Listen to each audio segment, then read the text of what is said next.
Good evening. Good evening.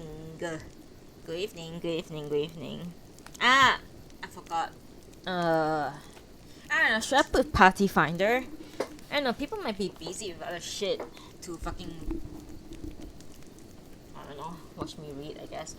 I don't know. Should I put Party Finder? I don't know. I'm too lazy. I'm the fucking worst. Hang on. Hello. Okay, let's start. Um, Good evening, guys and gals.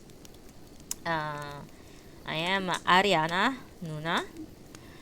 To those who do not know, I am a reader. I read books. My streaming content is basically just me reading book to people. Um, I, it's been so long that I have to like explain what I do for my stream. Um, I read books. Therefore, I kind of like made a portmanteau of my name and the word audible and call it nudible.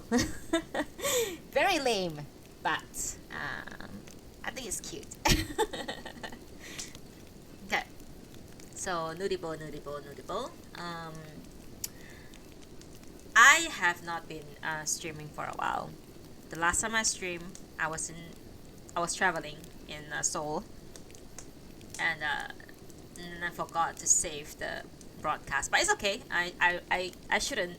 I usually don't save like IRL streams in case I get doxxed or something.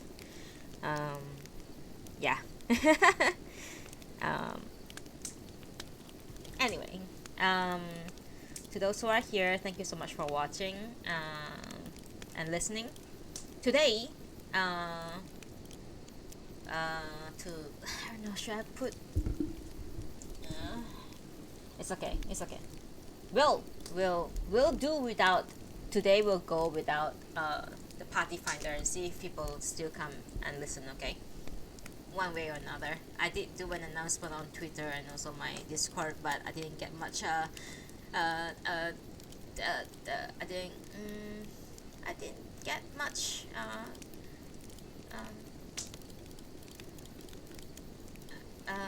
oh, hey, Dimitri! Arigatou gozaimasu. Thank you, Dimitri. I'm so sorry. I haven't been. Literally, Dimitri. I'm so sorry that I haven't been streaming for so long. I really am very sorry about that. Um, Life's a bit weird lately. Life's been very weird lately. I try to keep myself busy, um, but it's been difficult. My work is dying down a little bit, so I'm like in the state of anxiety all the time, and I'm very very worried. But I'm trying to like not feel worried or like scared or anything. But at the same time, it's worrisome, right? You know, anything about work is gonna be worrisome, but it's okay. I'm gonna deal with it with my chest up high and take a deep breath because my therapist said that breathing exercises and grounding exercises is my best friend. So I'm gonna listen to him. Yeah, so I'm happy to see you too, Dimitri. I'm serious. I miss everyone. I'm so sorry that I've been missing for so long. But it's okay. We have tea and we have lip balm as usual. Lip balm and tea, very important when I'm reading. And we're reading a new book today. Yeah, we're reading a new book today. Not new book, but a book. Book that I personally haven't read before, so it's gonna be great. I actually bought a bunch of books that I haven't read before, so all these books that I'm going to be reading in the next few months or so is going to be books that I haven't read before, so it's going to be great. So I went to Seoul to study, not study, sorry, to, oh my god, my brain is like dying on me. I went to Seoul for a holiday lately. I had some good time and I had some bad time. I think it happens when you travel with a friend that you never traveled with. So that's fine. It's um it's okay. It's okay. No, I'm not a graphic designer. I am a writer of sorts. And yeah, my job is dying. So let's just say it's dying, very rapidly dying. Um, so I'm going to just try my best not to like let it bother me too much. Otherwise, it's just gonna kill me from inside out. Um, yeah, it's been very difficult. I've been going through a pretty rough time lately, but I tried to go on a holiday and I did enjoy myself. For the most part, I did enjoy myself. Hang on, take my vitamins because I forgot to take my vitamins.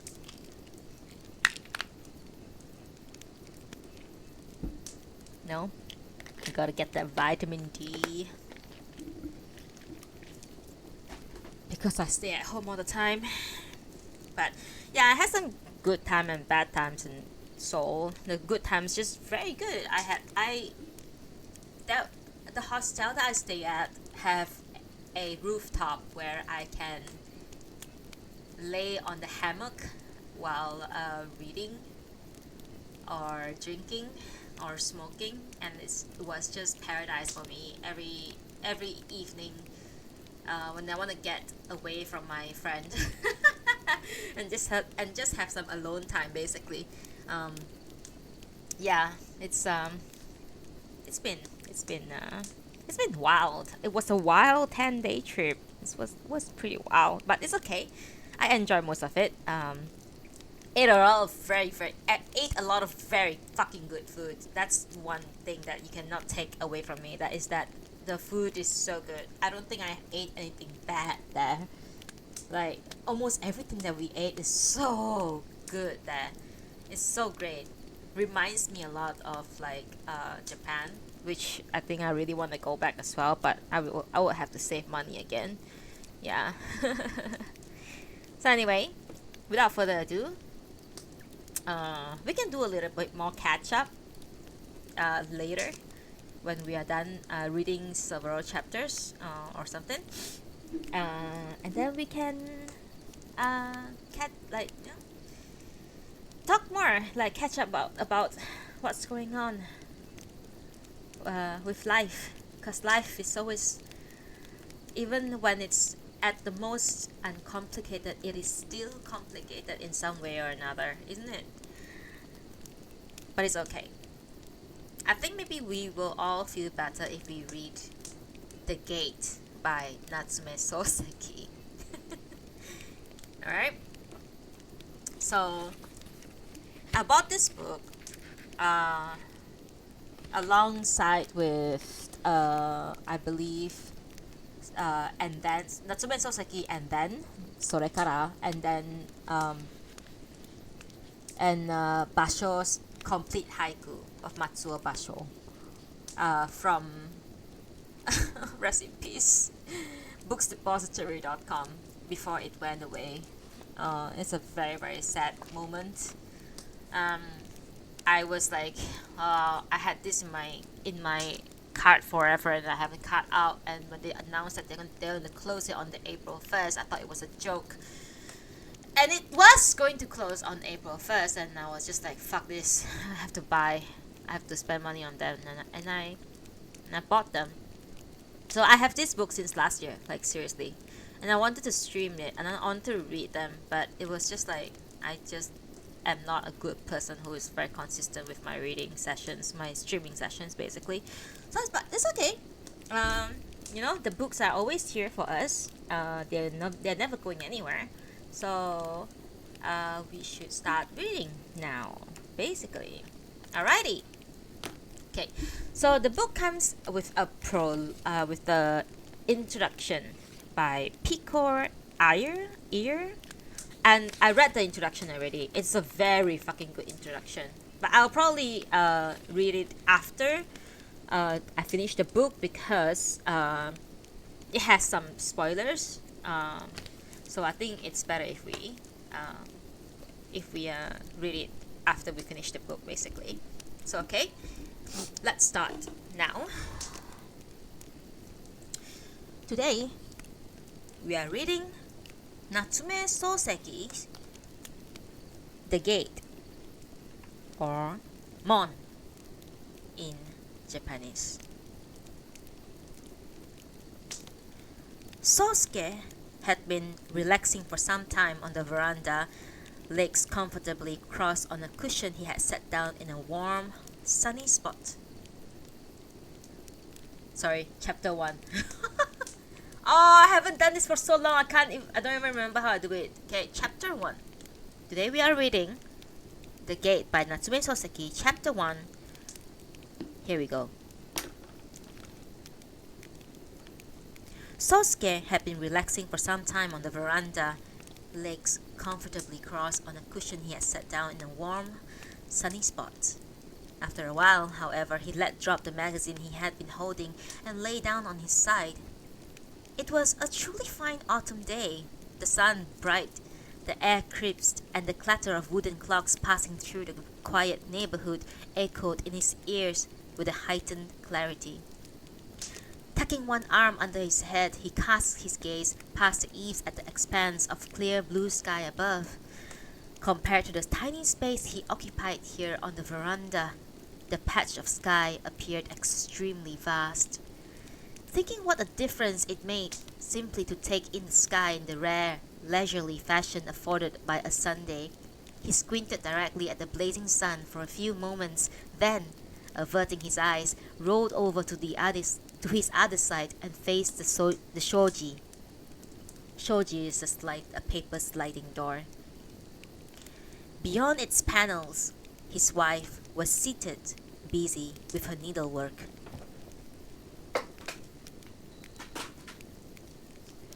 One moment, please.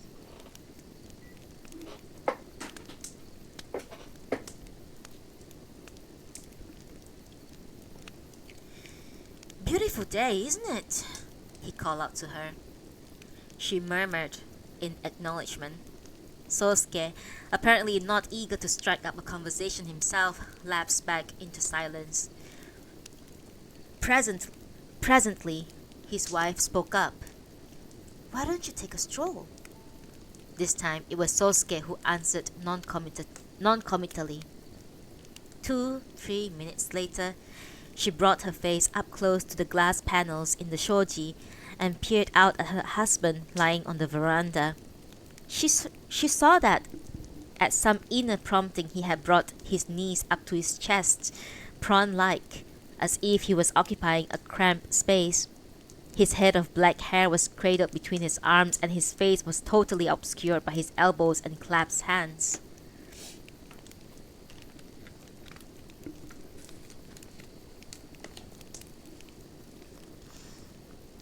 "Sleeping in such a place, why, you'll catch a cold," she cautioned.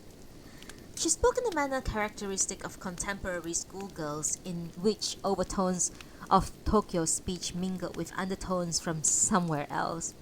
Peering up from his elbows and blinking exaggeratedly, Sosuke mumbled, "Don't worry, I'm not asleep." Once again, they fell silent. Sosuke heard 2 or 3 rings of bell announcing the passage of rickshaw gliding along on rubber wheels, followed by the distant crowing of a rooster. Basking in the warm sun's rays that readily penetrated to the shirt beneath his newly tailored kimono, made from machine-spun cloth, Sosuke passively registered the sounds. Then, as if suddenly reminded of something, he called out to his wife through the shoji. "Oyone," he asked, "what's the character for king in Kinrai?"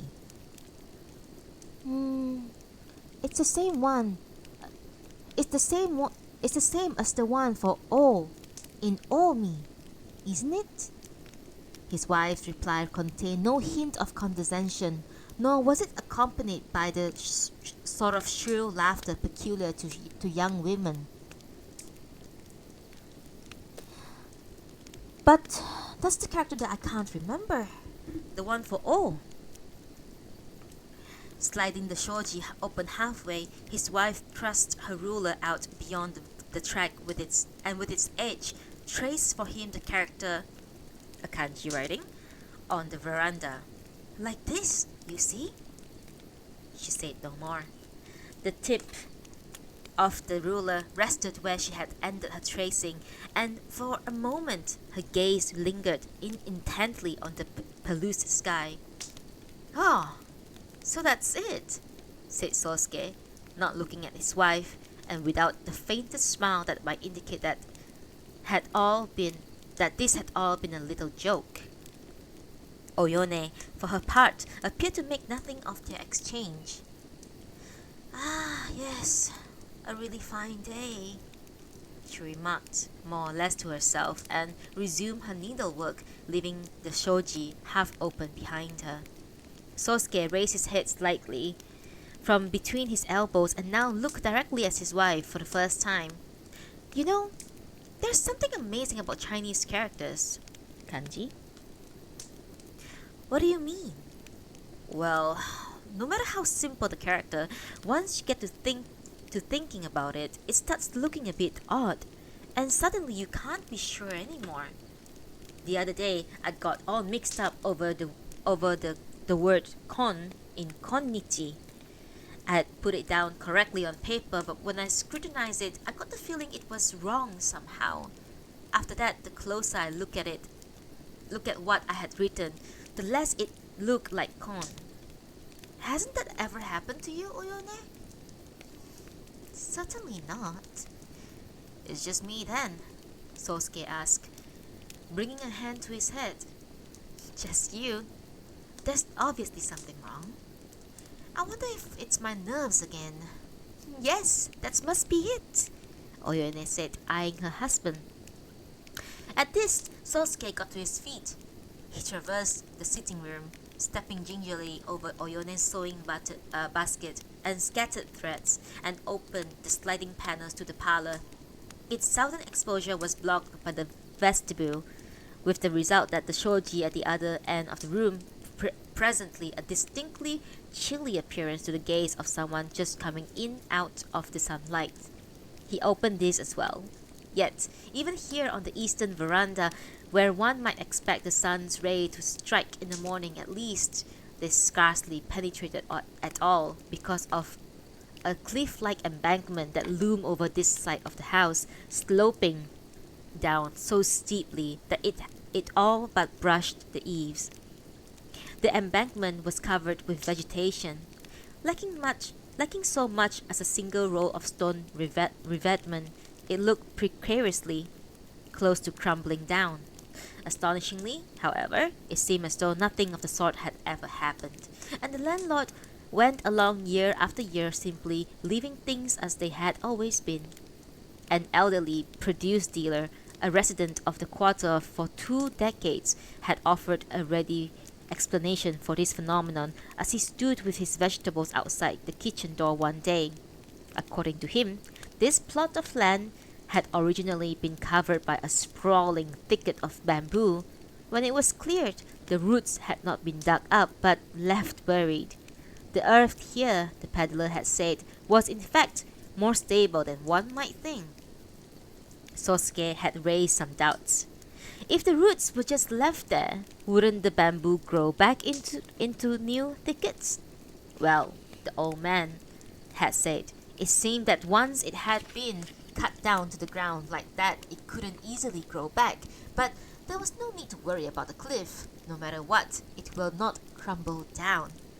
After this spirited defense, delivered as if he had a personal stake in the matter, the old man had departed. The face of the embankment was largely colorless. Even in autumn, the green vegetation merely faded into a pale patchy tangle. There was no touch of elegance such as would have been provided by plumes of Soseki grass or ivy vines. In a kind of compensation, several tall, slender morsel bamboo trees, a vestige of the former growth, rose cleanly out of the soil. 2 of them halfway up the steep slope, 3 more near the top. The bamboo had recently taken a yellowish hue, and whenever Sosuke stuck his head out beyond the eaves and saw the sun's rays strike their trunks, He felt as though he were observing the warmth of autumn there atop the embankment. Sosuke was one of those men who left home for work every morning and returned after 4 o'clock. Normally, he was far too pressed for time to take in the scenery towering over him. After exiting the unlit toilet and washing his hands in the basin, however, he happened to glance up beyond the eaves and noticed the bamboo. Leaves gathered densely atop the bamboo stalks, like the stubble on a monk's close-cropped head. As the leaves luxuriated in the autumn sunlight, they drooped down heavily in silent clusters, not a single one stirring. Sosuke returned to the parlor, closing the shoji behind him, and kneeled down at his desk. Although the couple had designated this room the parlor, as it was the one to which guests were conducted, it might more aptly have been called a study or living room. In the alcove of the north wall hung a token scroll, a rather peculiar one, and in front of it was displayed a misshapen, murky crimson flower vase. In the space between the alcove lintel and the ceiling glinted two shiny brass S-hooks. No plaques hung from them. The only other item on the wall was a cabinet of shelves with glass doors that contained, however, nothing worthy of note. Opening the desk drawer, which was trimmed with silver hardware, Sosuke rummaged around vigorously but to no avail, and finally snapped the drawer shut. He then removed the cover from an inkstone and began writing a letter. Finished, he pondered a moment and then called to his wife in the next room. Oyone, what's my aunt's address in Nakaroku Bancho? Number 25, isn't it? She answered, and then, after pausing long enough for him to write it down, added, But a letter won't do the trick. You have to go there and have a real talk. First, let's see if a letter won't actually work, he declared, as if to have done with it. If it doesn't, then I'll go. His wife did not reply. Well, what do you think? He persisted. Won't that do? Oyone, seemingly loath to disagree, protested no further. Letter in hand, Sosuke stepped directly from the parlor into the vestibule. When he heard his footsteps, Oyone got up from the sitting room and proceeded to the vestibule by the way of the veranda. I'm going out for a stroll, said Sosuke. Enjoy yourself, his wife replied with a smile. Half an hour later, a rattling of the door being opened, Oyone left off with her needlework and again proceeded by way of the veranda to the vestibule, where instead of Sosuke, she found his younger brother Koroku, wearing the cap of a secondary school he attended. It's hot, he said as he undid the buttons of his black woolen cloak, so long that only about 6 inches of his hakama showed below the hem. But just look at you, said Oyone, wearing the bulky thing on a day like this. Well, I was thinking it might turn cold when the sun went down, Koroku explained hastily before following his sister-in-law along the veranda to the sitting room. I see you are hard at work as usual, he said, glancing at a partly stitched kimono, and sat down cross-legged in front of the long brazier. After sweeping her sewing into the corner, Oyone moved opposite Koroku, took down the tea kettle, and began putting coals into the brazier. If it's tea you're serving, don't make any for me, said Koroku. None at all? Oyone asked in a cajoling, schoolgirlish tone. Well, what about some sweets then? She said with a smile. You have some? Asked Koroku. Actually, I don't, she replied truthfully, but then, as if remembering something. Wait a minute. There just might be.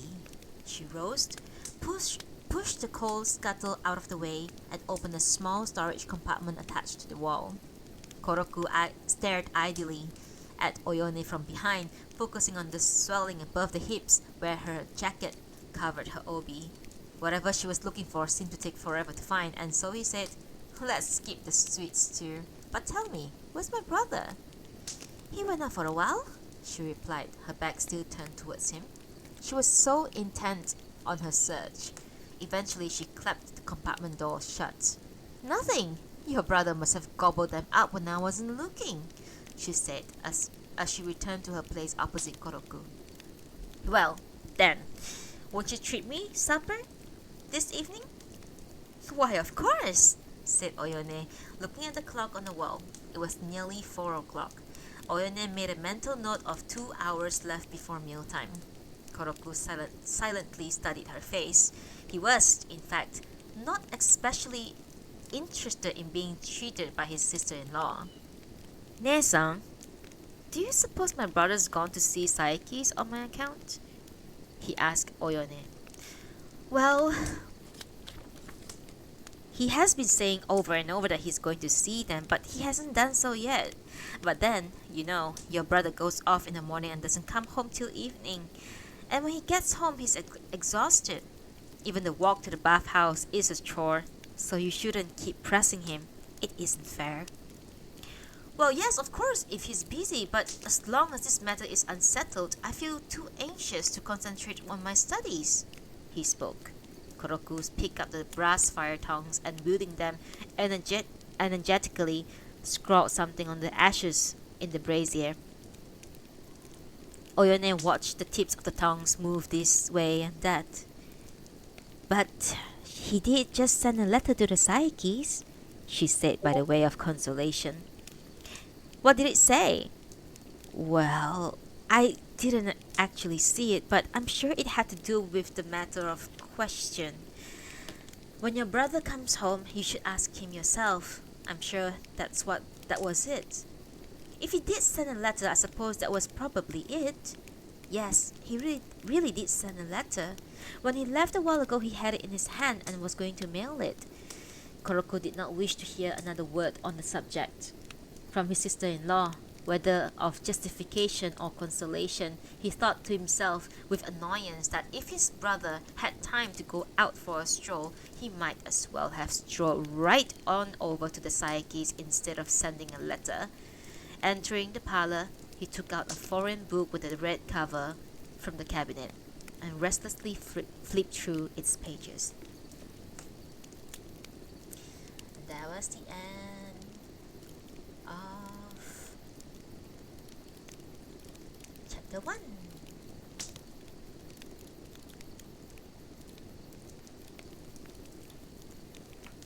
That was the end of chapter 1. Pretty good so far. I know it sounds like there's nothing happened, but it seems like there's something's going to happen soon, right?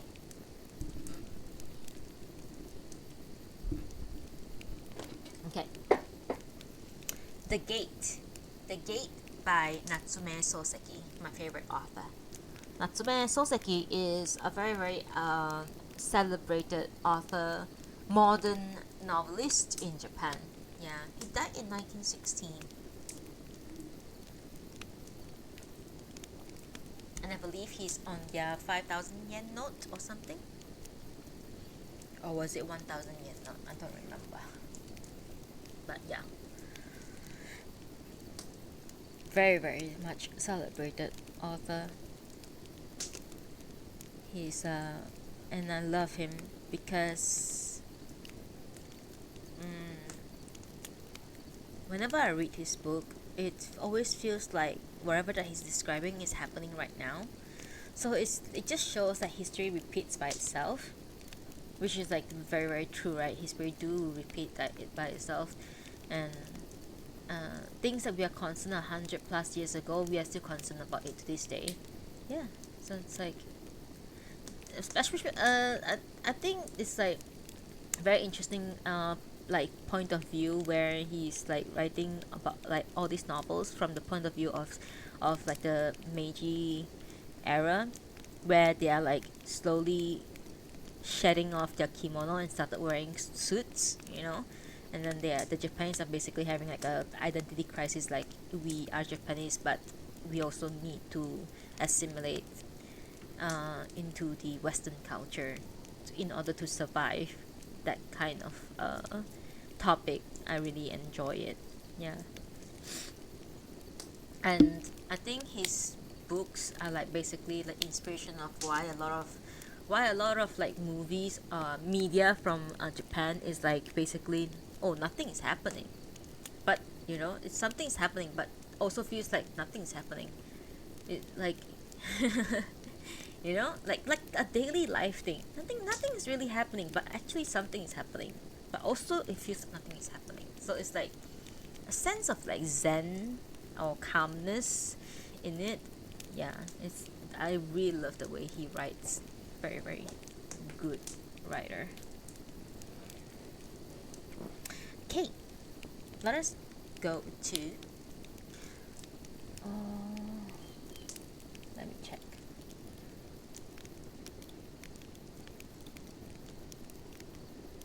Let us go to chapter 2.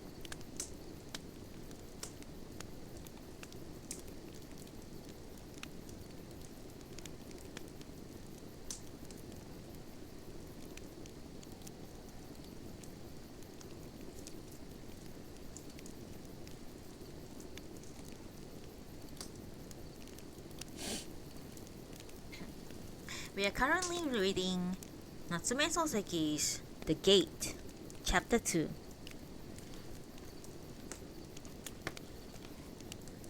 Meanwhile, Sosuke, unaware of his brother's visit, had arrived at a corner shop in his neighborhood. There, he purchased stamps along with a pack of Shikishima. Oh god, that's... hang on. Let me reread that.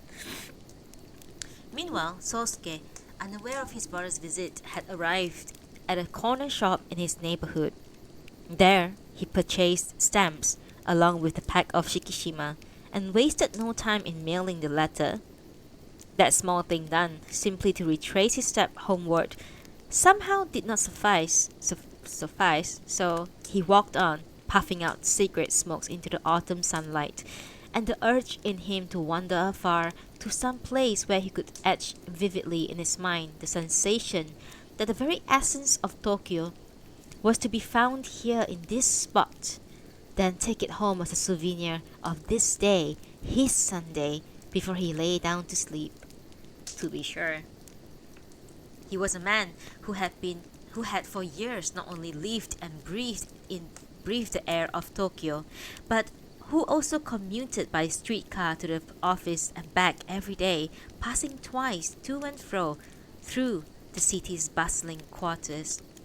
Neither physically relaxed nor mentally at ease, he was in the habit of simply passing through these places in the days and had not recently experienced even a moment of awareness that he lived in a thriving metropolis. Normally, caught up as he was in the busyness of his daily routine, this did not bother him. But come Sunday, when granted the opportunity for relaxation, his workaday life would suddenly strike him as restless and superficial. He was driven to the conclusion that while living in Tokyo, he had never in fact seen Tokyo. And whenever he reached this point of his thoughts, he would feel overwhelmed by the bleakness and the dreariness of it all. Wow, just imagine, isn't that relatable? To this day, you can apply that to the city that you're in, and it's so relatable.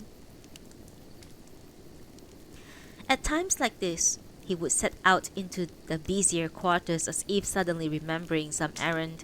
If he happened to have some bit extra in his pocket, he went so far as to think, why not splurge a little on a good time?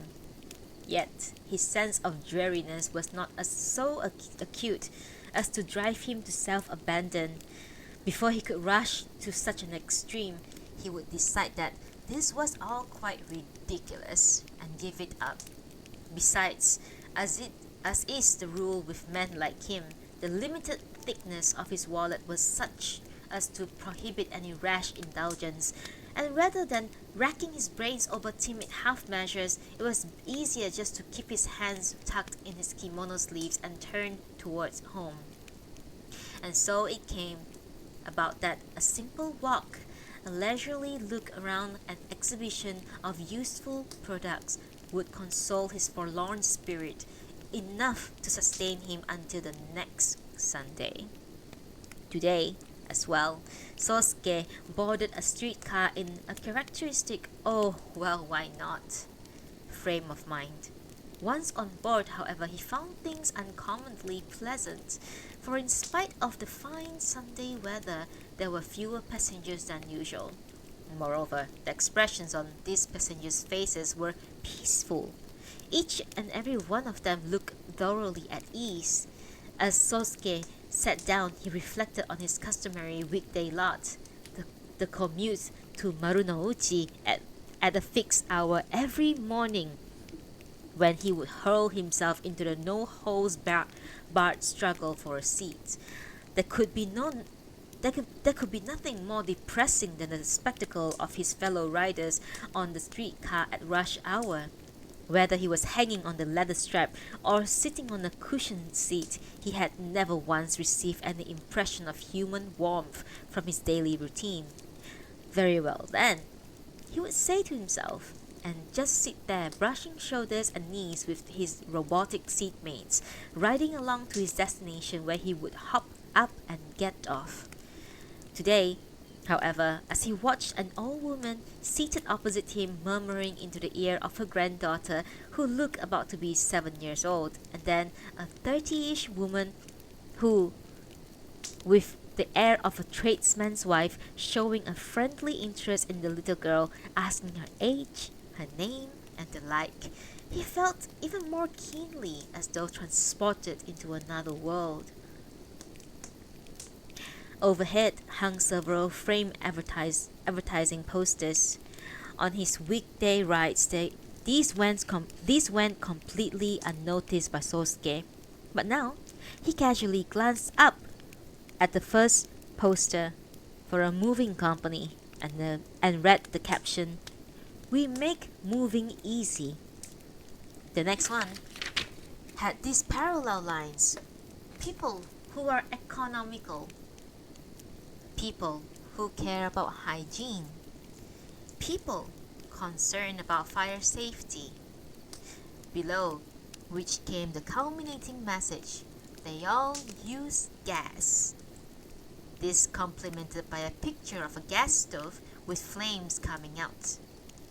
The third poster announced in bold white characters against the red background: Eternal Snows by the Russian master Count Tolstoy. Is that how you say his name? Tolstoy? Dimitri, teach me Russian. Tolstoy. And Anything Goes Fastest by the Kotatsu troupe. Sosuke took a good 10 minutes perusing all the posters 3 times over. Not that he had any desire to buy the items or attend the events advertised. Rather, he derived considerable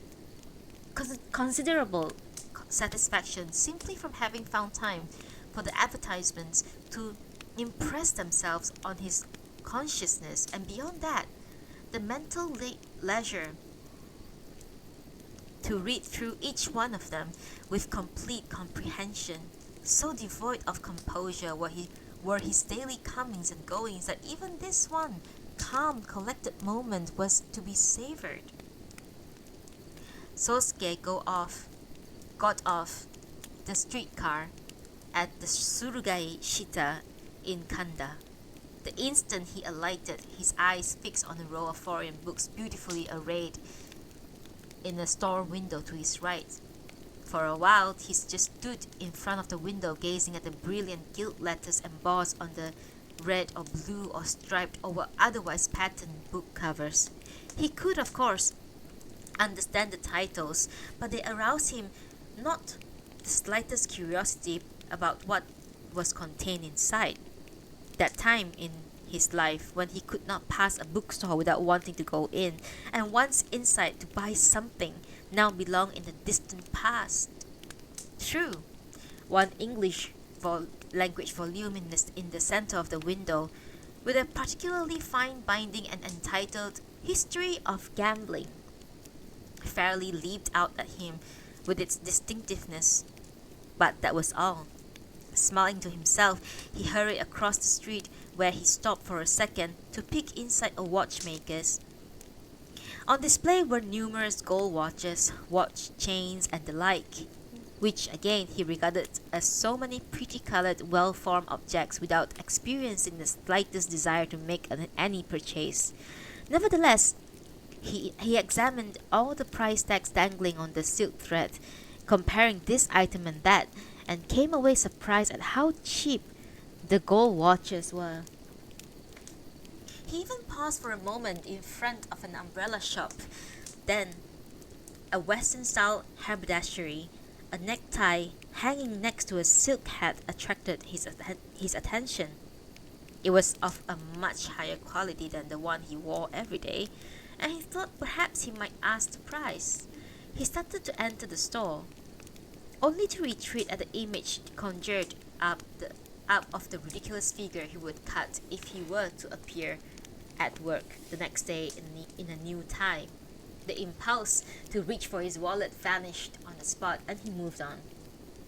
Next, at the draper's, he window shopped leisurely and commented to the memory of the names of various weaves, such as quail's crepe, twill weave, and summer sash weave, all previously unfamiliar to him.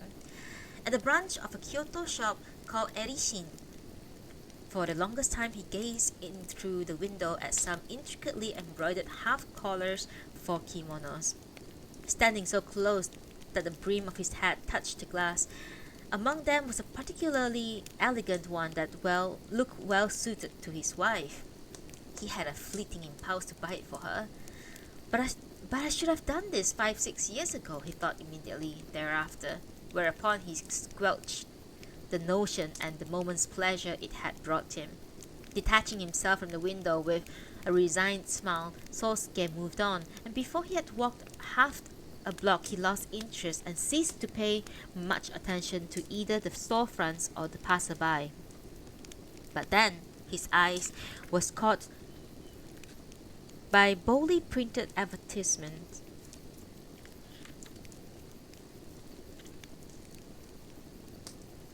Oh, sorry, Dimitri. My apologies.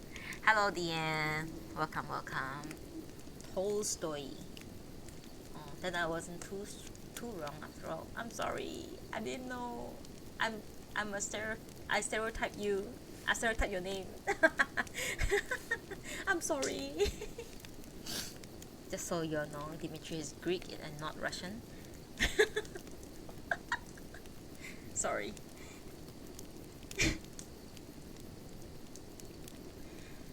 Hello, Stargazer. Welcome. Sorry for the pause on the reading. I just want to explain to newcomers about what I do. I do play this game, but right now we are doing something called reading session. What I do is that I pick a book and I read it, and we are currently on the second chapter of The Gate by Natsume Soseki. And I hope you guys are interested in reading content, book reading content. Thank you so much. Okay. Soseki moved on, and before he had walked half a block, he lost interest and ceased to pay much attention to either the storefronts or the passerbys. But then, quick summary, there's absolutely nothing happened so far. This is what we need to get used to Natsume Soseki's books, is that you can go up to chapter 3 and there's still nothing happening.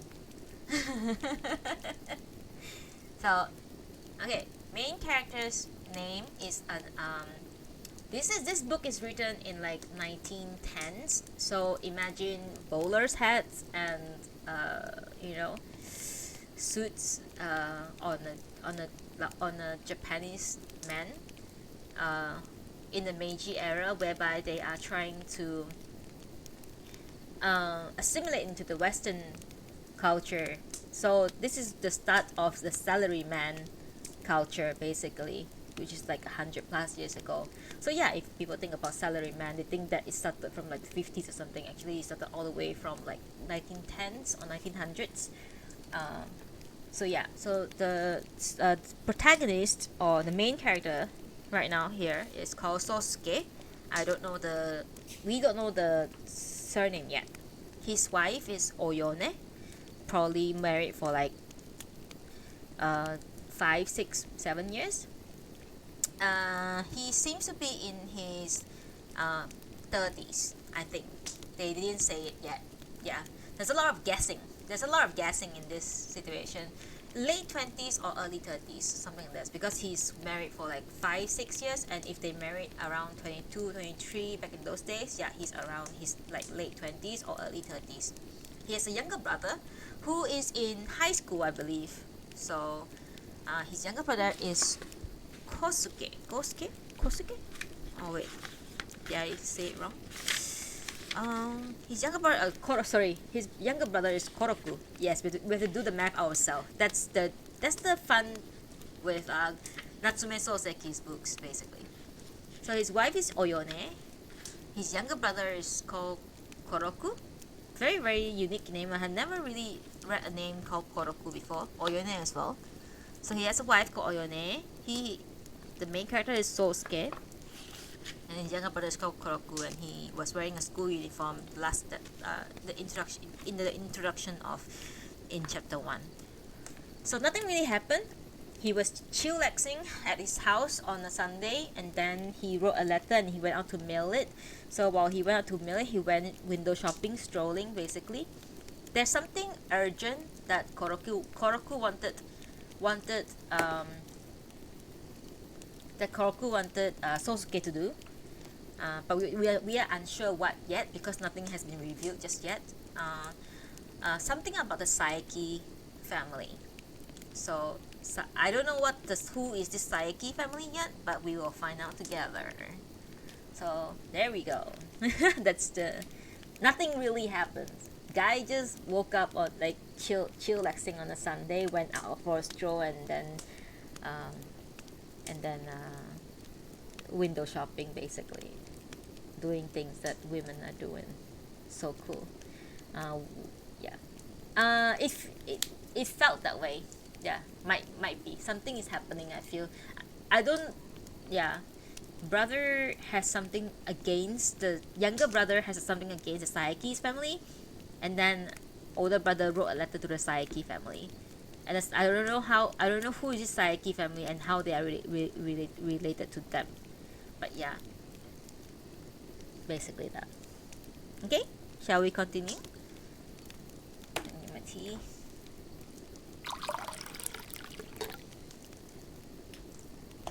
No.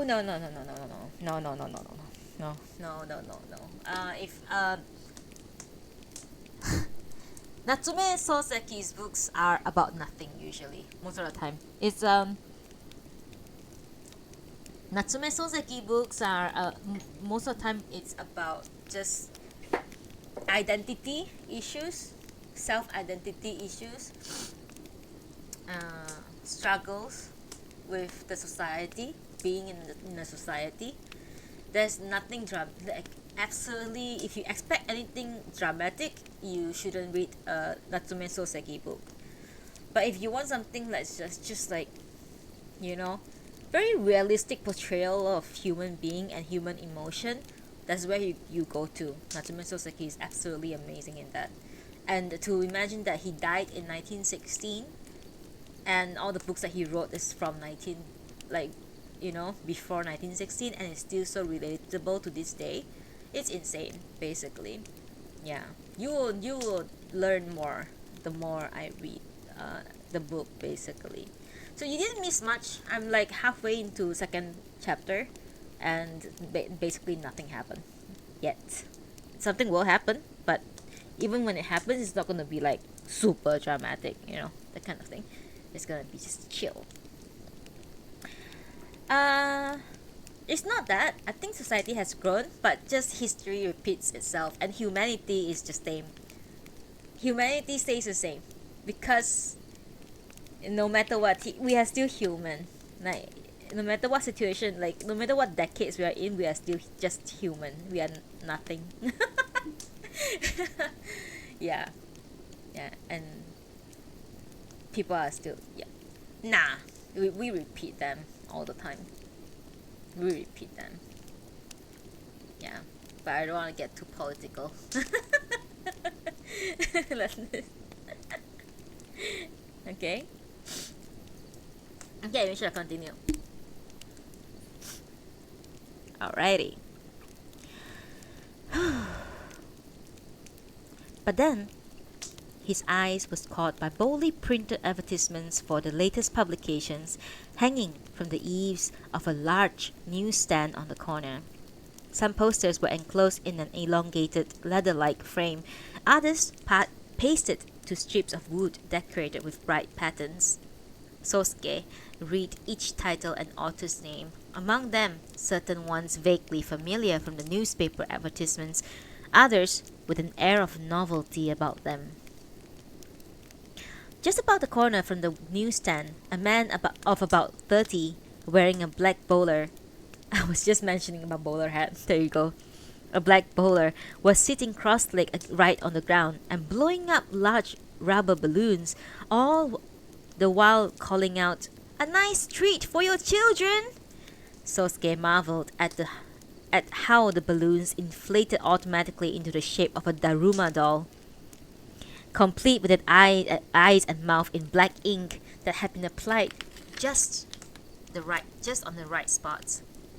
Once blown up, the doll stayed that way indefinitely and rested easily on the palm of the man's hand or even on the fingertip.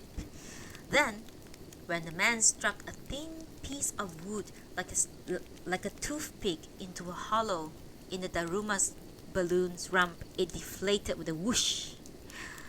Pedestrians thronged the busy street, but not a single person paused to look at the balloons. The man in the bowler, sitting nonchalantly on the street corner in the midst of the bustle and seemingly oblivious to his surroundings, alternated between calling out, "A nice treat for your children!" and blowing up another Daruma balloon. Taking out 1.5 cents, Sosuke bought one, had it deflated, and stuck it in the deep part of his kimono sleeve. He toyed with the idea of going to a nice, clean barber shop and having his hair cut. Not knowing where such a shop might be, he looked around for a while, but to no avail. In the meantime, the sun has gotten low on the horizon, and so he got back on the streetcar, homeward bound. By the time Sosuke reached the end of the line and handed his ticket to the conductor, the sky was losing its color and dark shadows were stretching across the damp pavement. The steel pole he had grasped as he stepped down felt cold in his hand. All the other alighting passengers scattered hastily this way and that, with an air of preoccupation. Surveying the neighborhood here at the city's edge,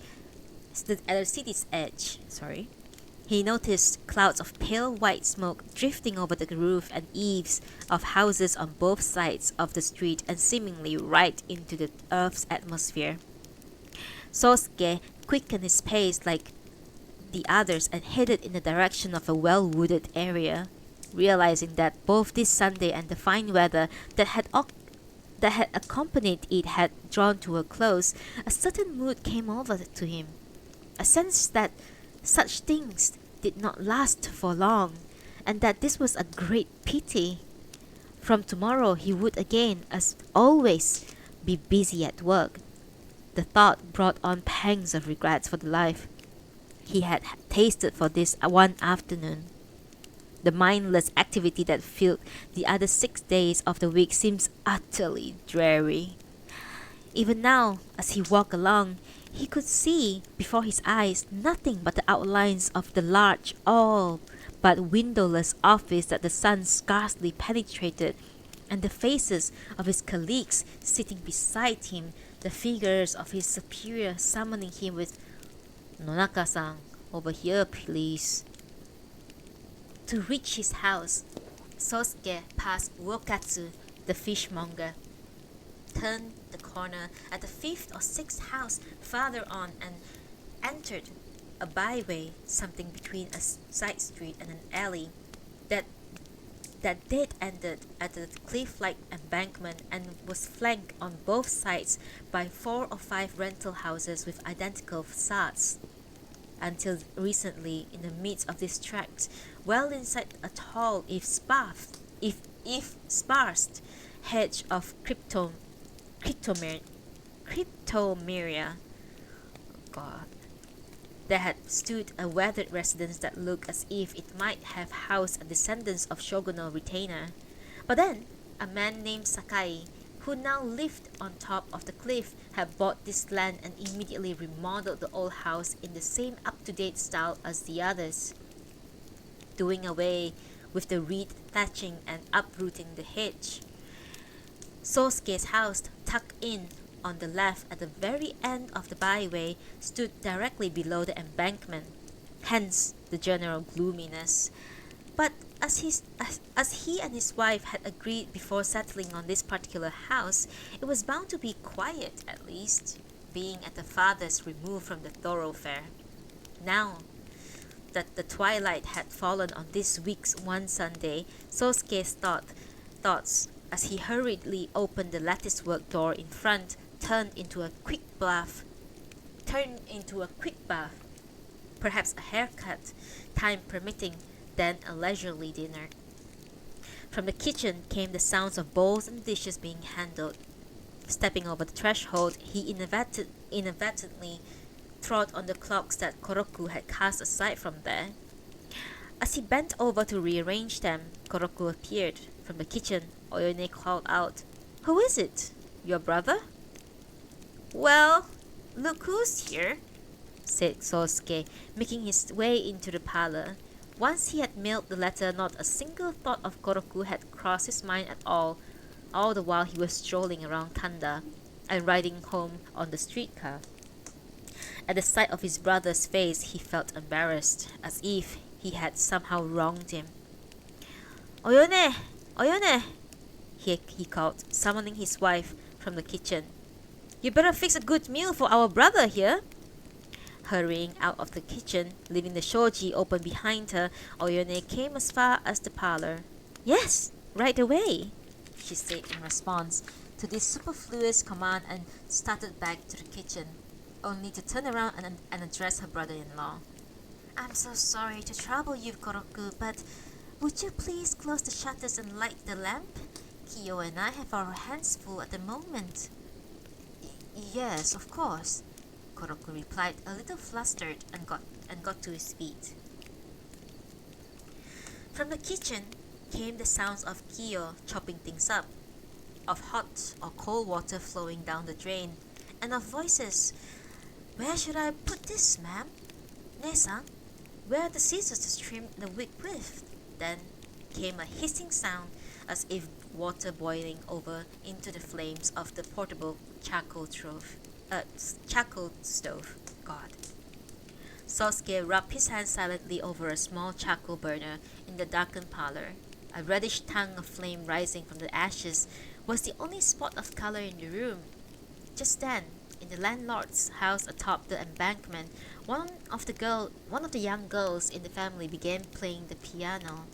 As if prompted by the music, Sosuke stood up and went out to the veranda in order to close the shutters. 1 or 2 stars twinkled high above the moso bamboo, their leaves greyish, smudging against the clear sky. From beyond the bamboo, the piano's notes reverberated in the night. That was the end of chapter 2. Nothing happened, but something happened. Something happened, but nothing happened. That's Natsume Soseki. Get used to it. Basically, yes. Let's take a quick break.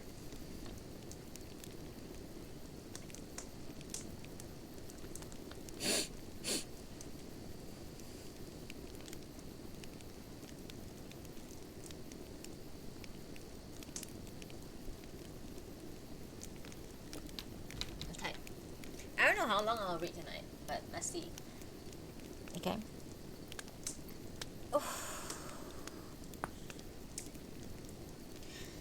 Alright, without further ado, let's continue on chapter 3.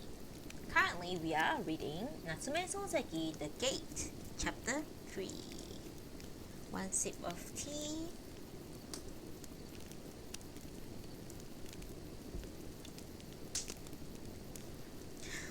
By the time Sosuke and Koroku returned from the neighborhood bathhouse, towels in hand, the various dishes Oyone had prepared were arranged with great care on a perfectly square table placed in the middle of the parlor. The flames in the charcoal brazier burned with a deeper hue than before, and the lamp shone brightly. When Sosuke had seated himself comfortably on his cushion, which he had moved closer to his desk, Oyone had collected the soaps and towels and asked, "Did you enjoy your baths?"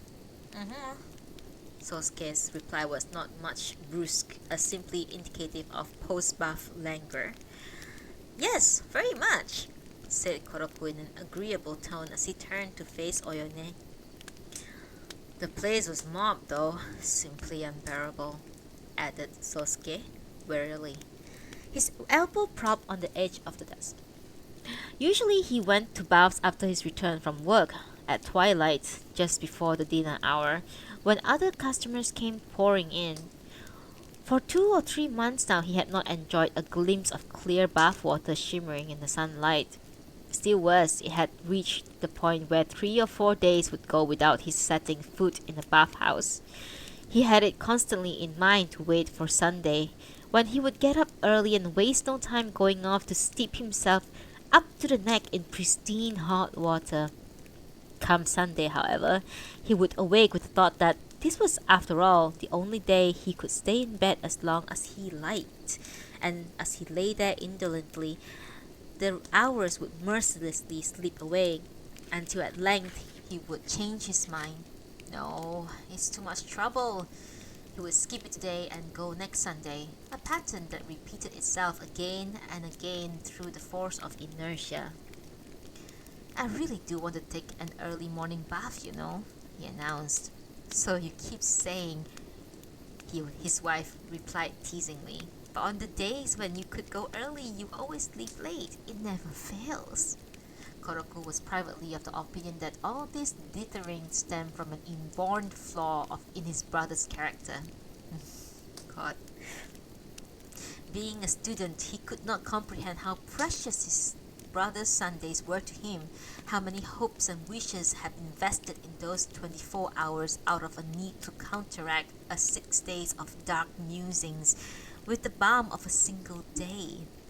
There was always too much that Sosuke wanted to do on this one day that he could never accomplish even 2 or 3 out of the 10 things he had proposed for himself.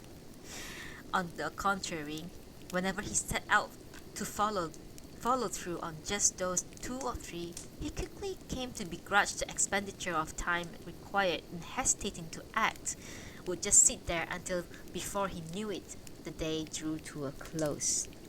With circumstances thus dictating that he deprive himself of his peace of mind, well-being, and various pleasures, Sosuke's failures to tend to Koroku's need had nothing to do with any disinclination, but rather a sheer lack of mental energy. Such was Sosuke's argument anyway. Yet this was something Koroku could not fathom. He viewed his brother as a man who simply did as he pleased without regard for others, who chose to spend what leisure time he had in strolling about alone or just sitting around with his wife, who was utterly unreliable and unhelpful and fundamentally lacking in empathy. Yet, it was only quite recently that Koroku had come to this new view of his brother. Indeed, only since the issue of negotiating with the Saeki household that had arisen. With this youthful impatience in all things, Koroku, when he needed a favor from his brother, fully expected that it would be done, if not this very day, then by tomorrow. That his brother had been unable to bring the matter in question to a resolution, indeed, had not so much as paid a visit to the Saekis. was a source of no small discontent. Nevertheless, today, as soon as Sosuke and the waiting Kuroko were reunited, they became two brothers again, behaving towards each other with a certain warmth that was evident in their complete lack of affectation, and refraining for the moment from blurting out what was uppermost in their mind. And so they had headed off together to a bathhouse and soon settled into a relaxed, casual conversation. The brothers continued to be at ease as they sat down to dinner. Oyone did not hesitate to join them, occupying her own side of the table. Sosuke and Koroku had drained 2 or 3 cups of sake. "Oh, yes. I came across something interesting," Sosuke announced before the rice was served, whereupon he produced from his kimono kimono sleeve the Daruma balloon that he bought and blew up to its full size. After placing it on the covered soup bowl, he lectured them on its properties. Oyone and Koroku, their curiosity piqued, watched the fluttery balloon. After a while, Koroku took a deep breath and blew at the Daruma figure. It fell from the table to the floor, nonetheless, returning to sit upright on the tatami. "Just look at that," said Sosuke. In a typical womanly fashion, Oyone obliged by laughing out loud, but then, removing the lid from the rice container and filling her husband's rice bowl, she turned to Koroku and said somewhat protectively, "You see what a free spirit your brother is?" Without a word in his own defense, Sosuke took the bowl from his wife and began to eat. At this, Koroku ceremoniously picked up his chopsticks. There was no more talk about the Daruma balloon, but it set the tone of the innocuous conversation that flowed smoothly for the duration of the meal. After the last bite, however, Koroku departed from this tenor. "By the way, wasn't that shocking about Mr. Ito? 5 or 6 days earlier," Sosuke, after having looked over the extra devoted to Lord Ito's assassination, took it into the kitchen and laid it on top of Oyone's apron. "Terrible news. Mr. Ito has been killed," he said. Then he went to his desk. His tone of voice, however, was perfectly calm, that Oyone made a point of remarking, half teasing, "Terrible, you say, but you don't sound the least bit terrified." Every day after that, the paper unfailingly devoted 5 or 6 columns to Ito's assassination, but Sosuke appeared so indifferent on the subject that it was unclear that he even glanced at them. When she asked her husband home from work in the midst of her dinner preparation, "Was there anything more about Mr. Ito in the paper today?" he would merely reply, "Uh-huh, quite a lot."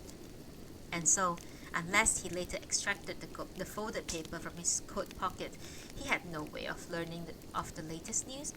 Yet her main concern had been to have a topic to discuss with her husband when he came home, and she no longer saw a reason to go such lengths in order to drag him into a conversation of matters that held no interest for him. From the day the extra was published up until Koroku's remark at the dinner, this public event that had sent shockwaves throughout the nation created scarcely a ripple in the couple's life together. "But how did he, get himself killed?" Oyone asked, turning towards Koroku and repeating the same question he had put to Sosuke when the news first broke. "It was a couple of quick pistol shots. Bang, bang," Koroku answered in all seriousness. "It was... Yes, but I mean, how could he have gotten himself killed?" Utter incomprehension was written on Koroku's face. That was surely his destiny," Sosuke offered, his voice calm, sipping his tea with relish. Clearly not satisfied, Oyone asked again, "But why did he go to Manchuria?" "Yes, why did he?" Sosuke mused, looking sated and complacent. "I hear that he was on a secret mission to kill he was on a secret mission to the Russians," Koroku ventured, an earnest look on his face. Oh, but still, it's awful. He's being killed, said Oyone. When an ordinary drudge like me gets killed, yes, it's awful, said Sosuke, at last warming to the topic. A man like Mr. Ito, though, it's much better for him to go off to Harbin and be killed. Gracious! What do you mean? What I mean is, it's precisely because Mr. Ito was assassinated that he can become a great figure in history. If he simply died on his own, it would never have turned out that way. Well, yes, I suppose there's some truth to that, said Koroku, who appeared only partially convinced. After a pause, he added, at any rate, Manchuria, Harbin, all these places seem to be pretty rough and tumble. To me, they just spell danger, you know? That's because all sort of people are thrown together there.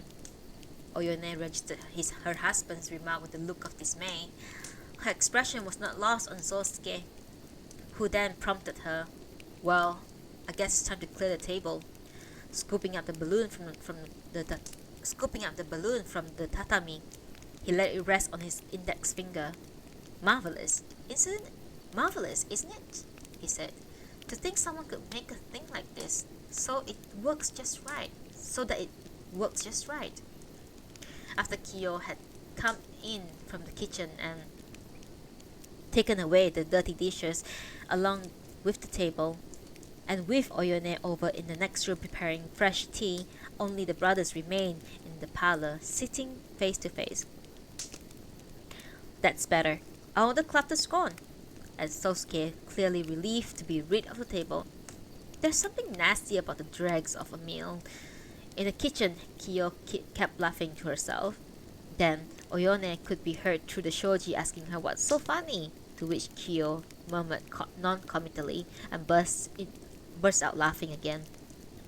The two brothers sat in silence, their ears half inclined to the maid's laughter. Presently, Oyone reappeared carrying a plate of cakes in one hand and a tea tray in the other. From the large pot with wisteria vine pattern, she poured the tea, of a coarse leaf variety unlikely to overstimulate, into a bowl-sized cup and placed them in front of the two men. What's she laughing about? Asked Sosuke, not looking up at his wife. He turned his eyes on the cake. Well, you're with that balloon you went and bought and balancing on your fingertip, she said. It's not as if there was any children in the house. Sosuke appeared unfazed. I see, he replied.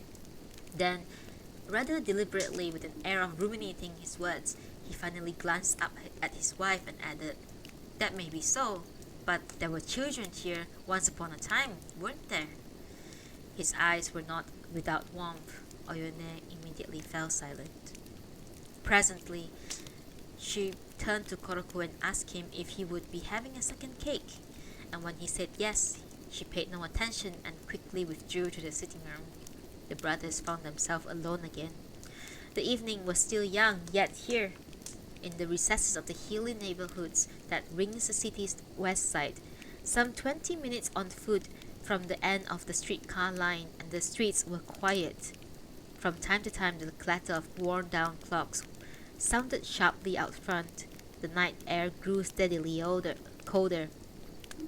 His folded arms tucked in his sleeves, Sosuke said, the days are warm enough, but it cools down quickly at night. Have they turned on the steam heat in your dormitory yet? No, not yet. The school won't turn it on till it gets seriously cold. Really? Then it must be freezing. Yes, but the cold... Well, that's something I can put up with, said Koroku, who momentarily at loss for word, finally found the resolve to continue. But tell me, please, whatever has become of the business with the Sayakis. I heard that that you sent them a letter? Yes, I mailed it. I expect they'll answer in the next couple of days. Depending on how they respond, I'll go there and do whatever else is necessary. Koroku silently took in his brother's nonchalant reply. He found it wanting.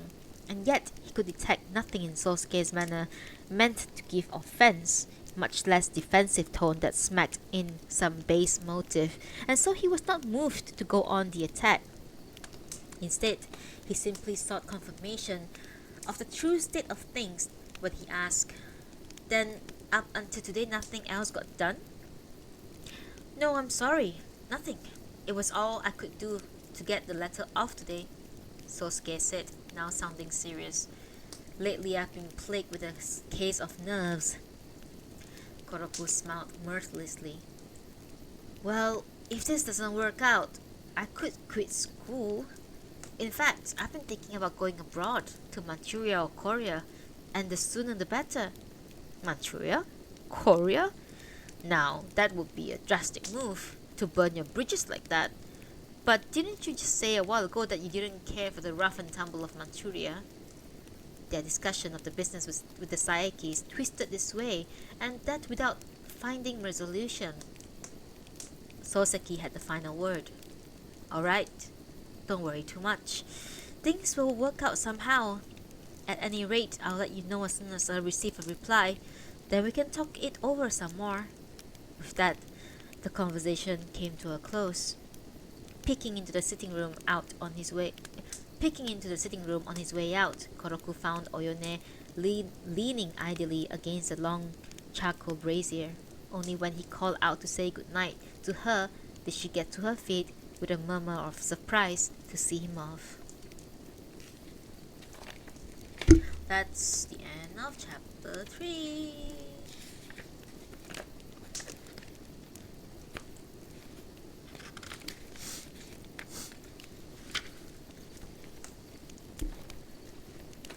What happened with the Saeki family? Why couldn't he study if they don't talk to the Saeki family? What will we find out? We will find out soon. A quick break. Let me get a drink and a snack. Be right back.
I'm back. Sorry. Me.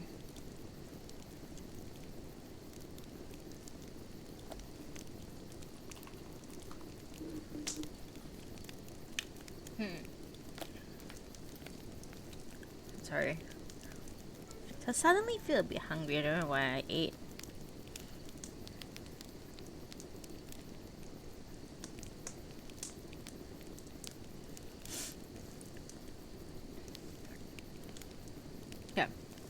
Let me finish it.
Yeah.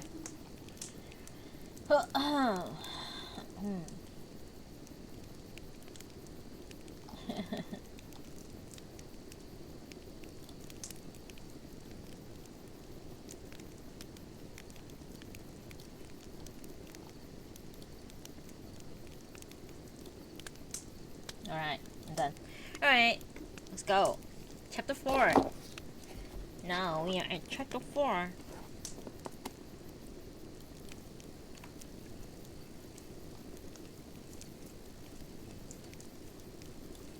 Chapter 4.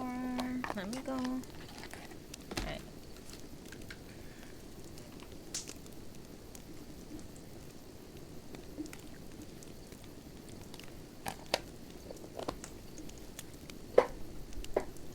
Tea.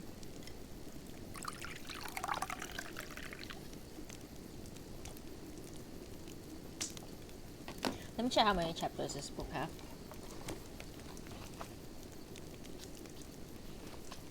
23. We have 19 chapters to go. Okay. Not too bad. The chapters feels like it just flies through. It's not bad.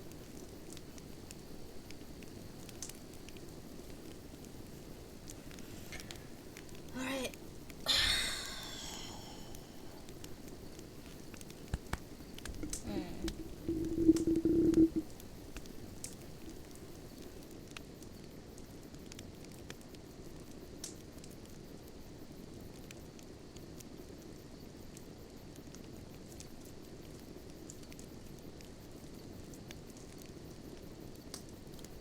Alright. Chapter 4. Alright. Let's go! We are currently reading Natsume Soseki, The Gate. Chapter 4. Lip balm, lip balm, lip balm.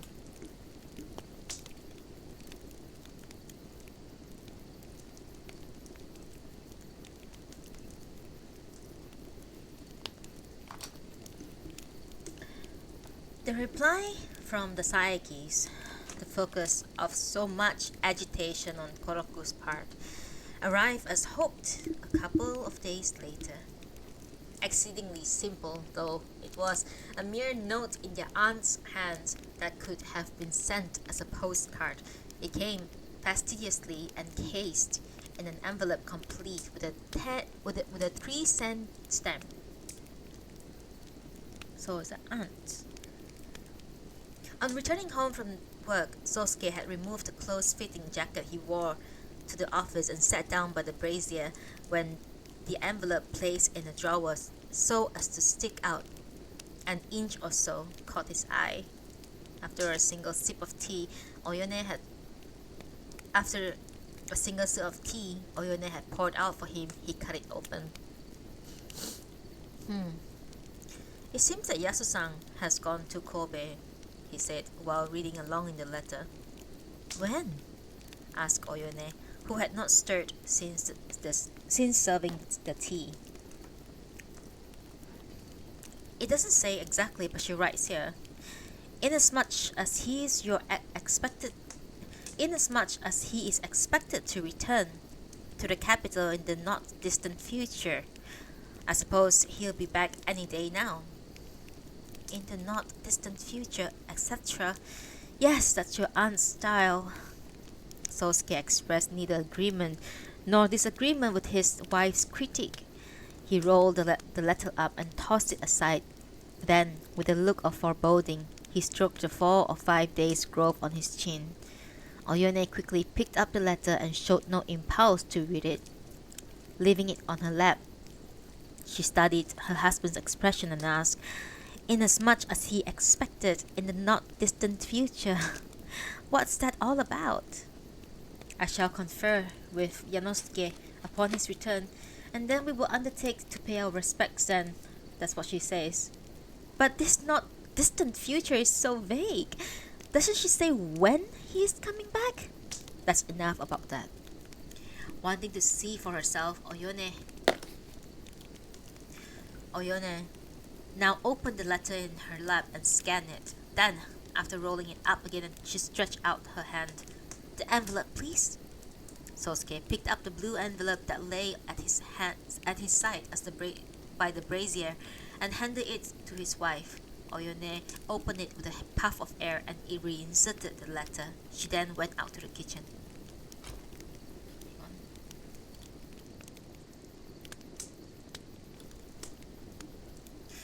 Soseki gave no further thought to the letter after that.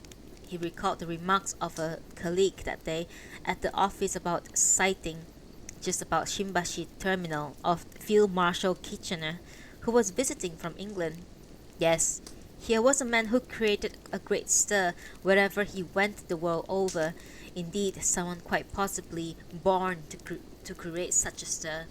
When Soseki compared his own life, the dreary lot he dragged along with him from the past, and the destiny likely to unfold before him in the years to come, to the life of Kitchener, the two hardly seemed to belong to members of the same human race. Lost in these thoughts, Soseki incessantly puffed smoke into the air. Outside, the wind that had come earlier in the evening now sounded as though taking aim from afar. It was determined to descend upon them with a real force. From time to time it would die down for a while, and these lulls in their utter stillness were more desolating than the stormy gust. Soseki folded his arms against his chest. It was almost here, he thought, the season where fire bells would clang, announcing outbreaks throughout the city. He went over the kitchen and looked in at Oyone standing over a red-hot stove, grilling fish fillets. Kyo was bent over the sink, rinsing pickled vegetables. Each performed the task at hand without speaking to each other. For a while, Soseki stood at the open shoji, listening to this hiss of oil dripping from the fish, then closed the shoji without a word and returned to his seat. His wife had not taken her eyes off the fish for a moment. When dinner was over, the couple sat facing each other over the brazier. Oyone started again. This business with the side case is getting nowhere. Well, there's nothing to be done about. We have no choice but wait until Yasu-san is back from Kobe. Wouldn't it be better if you met with your aunt before that and had a chat with her first? No, it wouldn't. They'll get in touch soon enough. One way or another. In the meantime, we'll just leave well enough alone. Koroku is upset. That doesn't bother you? Oyone smiled even as she made a point. Eyes lowered, Soseki stuck the toothpick he had in his hands into the collar of his kimono. 2 days later, Soseki got around to informing Koroku by letter of their aunt's reply, adding a characteristic postscript to the effect that everything would turn out all right sooner or later. This done, he felt that for the time being he was off the hook where this business was concerned. He acted as though the best approach, which also happened to be the best approach, which also happened to be the least bother, was just to forget about it, at least until, in the natural course of things, the matter was once again shoved under his nose, and so he let nothing disturb his daily routine commuting between home and office. It was generally late when he got home, and once there he hardly ever went to the trouble of going out again. The couple almost never received guests. If Kyo was finished with her chores, they even sent her off to bed before 10 o'clock. Every night after dinner, the couple sat in the same place, facing each other across the brazier, and talked for about an hour. The topics of their conversation were tailored to the mundane circumstances of their lives. If no issue so pressing as how to pay this month's rice bill ever passed their lips, neither would there be heard the high-spirited banter that often bubbles up, like the will of lips, in a conversation between men and women, let alone a discussion of literary matter. Young though they were, they appeared to have gone beyond this stage and some become the sort of couple who naturally grows more retiring with each passing day. One might even assume them to have been the sort of lackluster and thoroughly ordinary to begin with, had gravitated towards each other simply for the sake of conforming to the custom of marriage. On the surface, neither husband or wife showed signs of being the worrying kind. That, in fact, they were not could be inferred from their attitude towards Koroku's situation. Predictably,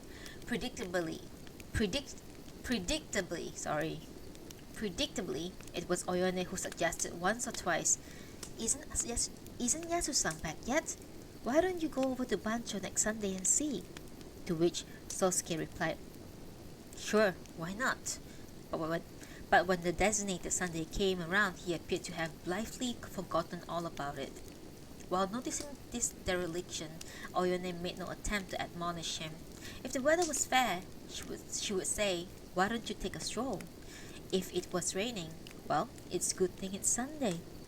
Fortunately, Koroku had not descended on them again. A young man of compulsive and excitable temperament, he would pursue unremittingly whatever uppermost in his mind, a trait that had been in Soseki of distant school days. On the other hand, when Koroku's mood changed, he became a different person, with a good-natured look on his face as if the cares of yesterday were totally forgotten. Here, too, the brothers' common blood showed. Soseki had been just like this long ago.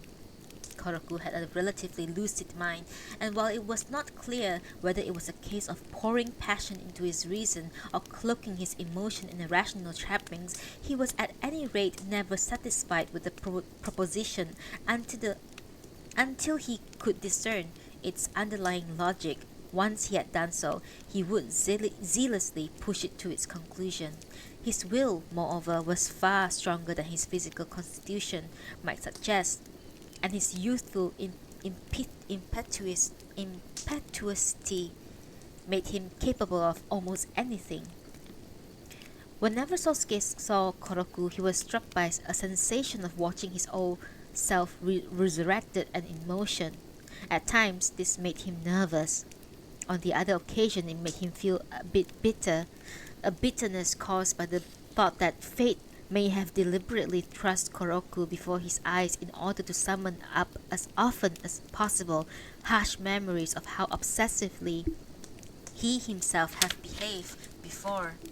These thoughts, in turn, became terrifying.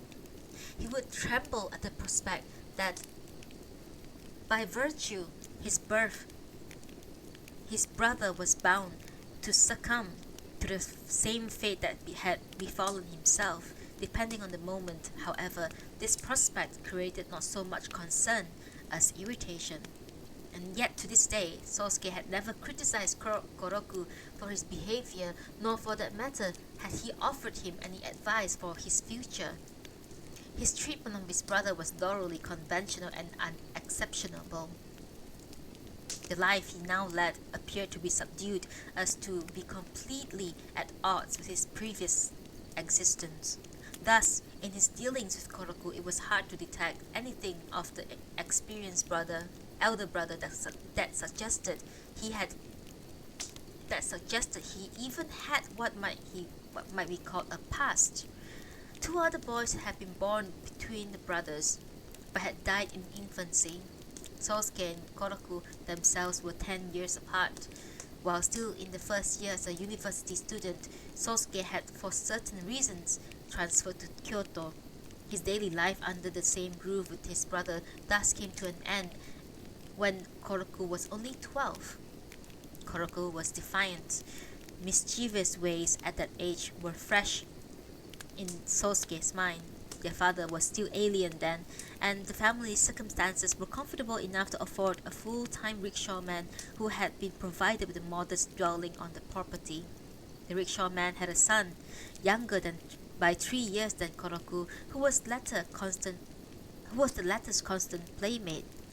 One midsummer, Sosuke found the two of them under a large persimmon tree, rigging up a cicada trap with a bag of sweets dangling from a long pole. "Kenbo, out in his heat, bareheaded, you get a sunstroke," he had said. "Produce an old summer hat of Koroku's for the boy to wear." Koroku flew into a rage at his brothers for having given away something that belonged to him without permission, swiping the hat from Kenbo's hand, and threw it on the ground, and with no motion of one bounding uphill, repeatedly stomped on it until the straw hat was pulverized. Sosuke jumped down from the veranda in his bare feet and smacked Koroku on his head. From that time he retained in his mind's eyes an image of Koroku as a spiteful brat. In his second year at the university, Sosuke had to withdraw. His situation also made it impossible for him to return to Tokyo. Soon after that, he moved from Kyoto to Hiroshima, where he had been living for about 6 months when his father died. His mother had died 6 years earlier. The only immediate family ties left to him consisted of his father's 25-year-old mistress and Koroku, who was then 15. On receiving news of his father's death in a telegram from the Saekis, Sosuke had returned to Tokyo after his long absence. Once the funeral was over, he had begun looking into his family's finances in order to settle the estate. He not only found the assets on hand to be less than what expected, but was shocked to discover extensive debts that he had known nothing about. After consulting with his uncle, he was persuaded that he had really no choice but to sell the family house. He decided to hand over an appropriate sum to the mistress and let her go without further ado, and for the time being, he entrusted the care and the lodging of Koroku to his uncle. The pressing matter of the real estate sale could not, however, be resolved on the spot. To get it off his hands right away, his only recourse was to rely, at least temporarily, on his uncle's good offices. Saeki was an entrepreneur and something of a speculator who had tried his hand at assorted ventures, all of them inevitably failures. When Sosuke was still living in Tokyo, his uncle often extracted money from his father with proposals couched in glowing terms. The total amount poured into his uncle's ventures was, on basis of these blandishments, doubtless abetted by a measure of greed on his father's part, was no small sum. At the time of his father's death, his uncle's circumstances seemed to be more or less as they had always been. Nevertheless, in addition to a sense of duty towards the deceased, as is the way with such men when the chips are down, he showed himself to be Nice. Perfect. Why am I dead? Thank you, my holy wing. I forgot to switch those off. Thank you. Welcome back. Nevertheless, in addition to a sense of duty towards the deceased, as is the way with such men when the chips are down, he showed himself to be of a generous spirit and did not hesitate to assume responsibility for what were Sosuke's affairs. As part of the arrangement, however, Sosuke gave his uncle total control over the sale of the real estate. In short, in return for a quick solution to his needs for ready cash, he, in effect, presented his uncle with the house and grounds. Anyway, with property like this, if you don't deal that directly with the buyer, you'll be taking a beating, his uncle had said. In a similar vein, Sosuke simply accepted the estimated valuation of the furniture, with those items of no appreciable value to be disposed as a wholesale lot.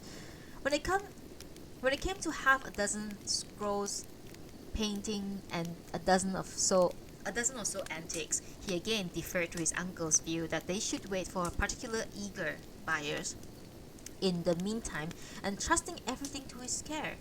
Excluding these various set-asides, the legacy Sosuke was left with came to a total of approximately 2,000 yen, some portion of which, he recognized, had to be spent on Koroku's tuition. When he realized that in his present, he stable position, it would be risky for him to take charge of the monthly tuition payments. So gritting his teeth, he handed over the legacy to his uncle, who requested that he kindly assume this responsibility too. Having stumbled badly along the way himself, it was Sosuke's primary concern here to support Koroku's on the path of success. As for what would happen when the 1,000 yen ran out, he could worry about that later, and there's always the lingering prospect, by no means certain, that his uncle might come up with something more. So he told himself as he left Tokyo to return to Hiroshima. Half a year later, a letter arrived from his uncle, written in his own hand, stating that the house has been sold, and now he could set his mind to rest on that score. But as no mention was made how much it had sold for, Sosuke wrote by return mail asking for clarification. 2 weeks before, his uncle wrote to the effect that inasmuch as the proceeds had fortunately been sufficient to cover the expenses already incurred, Sosuke need have no further worries about the matter. Sosuke was far from satisfied with his response, in which his uncle had added that a discussion of further particulars could be deferred to such a time he might have the pleasure of a visit from his nephew, etc., etc. When he read this, Sosuke felt like leaving for Tokyo immediately, and he explained to his wife, tacitly seeking her advice. Oyone looked pained as she listened and answered with her uncharacteristic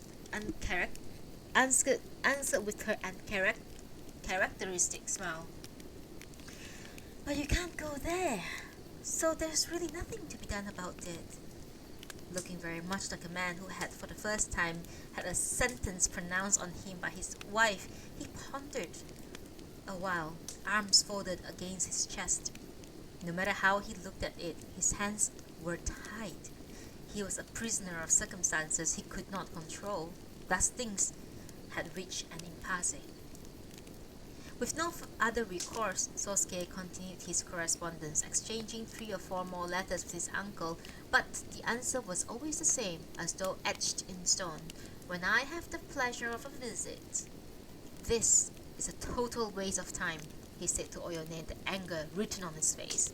3 months later, he finally had an opportunity to travel to Tokyo with Oyone, and was all set to leave when he caught a cold and took to his bed. After which, his cold developed into an intestinal typhus. He was bedridden for more than 2 months, and for still another month he was too weak to do much work. Not long after his recovery, new developments necessitated a move farther west from Hiroshima to Fukuoka. Sosuke was searching for a good opportunity to make a quick trip to Tokyo before the move, when another set of constraints cropped up, so that in the end he had to cancel his plans yet again and instead entrust his fate to a train bound in the opposite direction. It was around this time that the money he had pocketed upon vacating the property in Tokyo ran out. During the ensuing 2 years, roughly corresponding to their stay in Fukuoka, it was a struggle living from day to day. Sosuke often thought back to his students' days in Kyoto, to the distant past, when he would find various pretexts. For instance, special special supplemental tuition fees for extracting from his father large sums that he could then spend freely on whatever he wants. Comparing that life to his present predicament, he trembled at the inexorable workings of karmic retribution. On occasions, he reminisced about the springtime that he stealthily passed him by, and he acknowledged to himself, as if opening his eyes for the first time, gazed back into those far-off mists, that it had been one of his moments of glory. Things went from bad to worse for them, and Soseki now said to his wife, "I have let it go for a long time, but I think it's time to go to Tokyo and have a talk with him." Oyone did not argue with him, of course. She simply looked down and responded forlornly, It won't do any good. Your uncle has absolutely no trust in us." "Well, maybe not, but we have no trust in him either," Sosuke retorted defiantly, and he had only to look at Oyone's downcast eyes and his pluck would evaporated. After the matter had been first broached, it came to a discussion of this sort once or twice a month, and then once every other month, and eventually once in 3, until finally Sosuke broke down and said to his wife, "Alright then, just so long as he manages to do something for Koroku. As for other businesses, I guess it can wait until I get to Tokyo and meet him face to face. What do you think, Oyone? Isn't that the best way to handle it?" "Yes, that is definitely the best approach," Oyone replied. With that, Sosuke at last dropped the subject of the Saekis. Given his past conduct towards his father, he realized that he could not simply ask his uncle for a handout, and had never so much hinted at such a request in their correspondence. Letters arrived intermittently from Koroku, but most of them were short and stilted, picturing only the Koroku that he had last seen shortly after the father's death. Sosuke still saw him as a guileless boy whom he would not dream of using as an intermediary in negotiation with their uncle. The couple lived in seclusion, each utterly dependent on other in their daily lives, clinging together for warmth in cold, sunless world. Whenever things turned especially harsh, Oyone would say only, "Oh well, it can't be helped," and Sosuke would respond, "That's right, we'll get by somehow." They kept on together by force, in steadfast mixture of resignation and forbearance, and seemingly without the balm of hope or any prospect for a better future. As for the past, they rarely spoke of it. Indeed, they appeared to shun even the mere mention of the bygone days, as if by tacit agreement. Occasionally, Oyone would offer her husband words of encouragement. "Things are bound to get better soon," or "Bad times like this can't last forever." To Sosuke, however, those words sounded like spiteful tongue of fate, a fate that had so twisted him around the finger, conveyed through the mouth of his pure-hearted wife. He could only grimace over a forced smile and say nothing in reply. If on these occasions Oyone unwittingly went in the same optimistic vein, and he would cut her short and declare, "But then, people like us don't have the right to expect much, do they?" At which he would finally get the point and fall silent. As they continued to sit facing each other in a mutual silence, they would eventually slide back into the dark hole of their past they had dug for themselves. In accordance to the principle as ye sow, so shall ye reap, the couple had erased all prospects for the future. There's no resplendent vistas would open up on the path that lay ahead for them, as something to which they would simply reconcile, and they contented themselves instead of making their way together hand in hand. As for the land and various rental properties that the uncle had sold off, from the outset they had not expected a huge profit. "But still," Sosuke would say after it all had been settled, as though the thought had just occurred to him, "with the prices at the level they had reached lately, he must have gotten twice the amount that he raised back then to cover the debts. Even if he has just dumped it on the market, I mean, it's outrageous." "Back to the property still, are we?" Oyone would answer with a wan smile. "You just can't get it off your mind, can't you? But weren't you the one who said to your uncle, "Please, sir, be so kind as to take care of everything"? Yes, but I had no choice. At the time, there was nothing else I could do about it. Well, then, don't you think it's possible that in your uncle's mind, instead of money, he had at least inherited property from his brother? Said Oyone. Listening to Oyone, Sosuke could see there might be some basis to his uncles to have taken such a view of things, but he launched a spirited defense. Maybe that was his intention, but doesn't mean that he's right. And yet, after each revisiting of the issue, it receded further and further into the background. For 2 years, the couple continued their life in warm intimacy surrounded by desolation, at the end of which Sosuke had an unexpected meeting with a former classmate named Sugihara, who had been a close friend during his university days. After graduation, who already held a post at a certain ministry, passed the advanced civil service examination, which led to him being dispatched from Tokyo to Fukuoka and then to Saga on special assignment. From an announcement in the local newspaper, Sosuke was well aware of the time of Sugihara's arrival and where he was to stay. But aside from the pitiful figure he imagined himself cutting, a complete failure, groveling before a highly successful colleague, he had good reason to avoid meeting any friend from those days and would not be, in any event, have been dream of visiting in his inn. In the meantime, however, through chance connection, Sugihara had found out himself that Sosuke was languishing hereabouts and insisted on a meeting. Sosuke felt obliged to assent. It was entirely thanks to this Sugihara that it became possible for him to move back to Tokyo.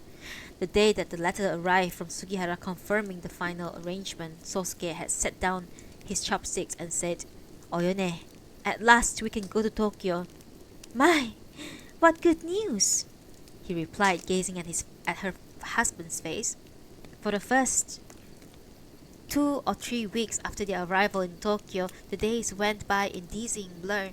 Along with the predictably hectic business of setting up a new household and settling into a new job, they were nearly overwhelmed by the concussive stimuli that day and night filled the air of bustling metropolis.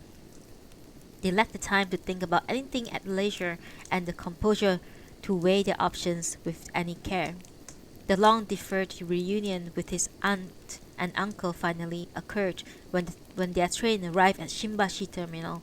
It may have been simply the effect of the weak light in the station, but in Sosuke's eyes, neither of the two radiated much good cheer.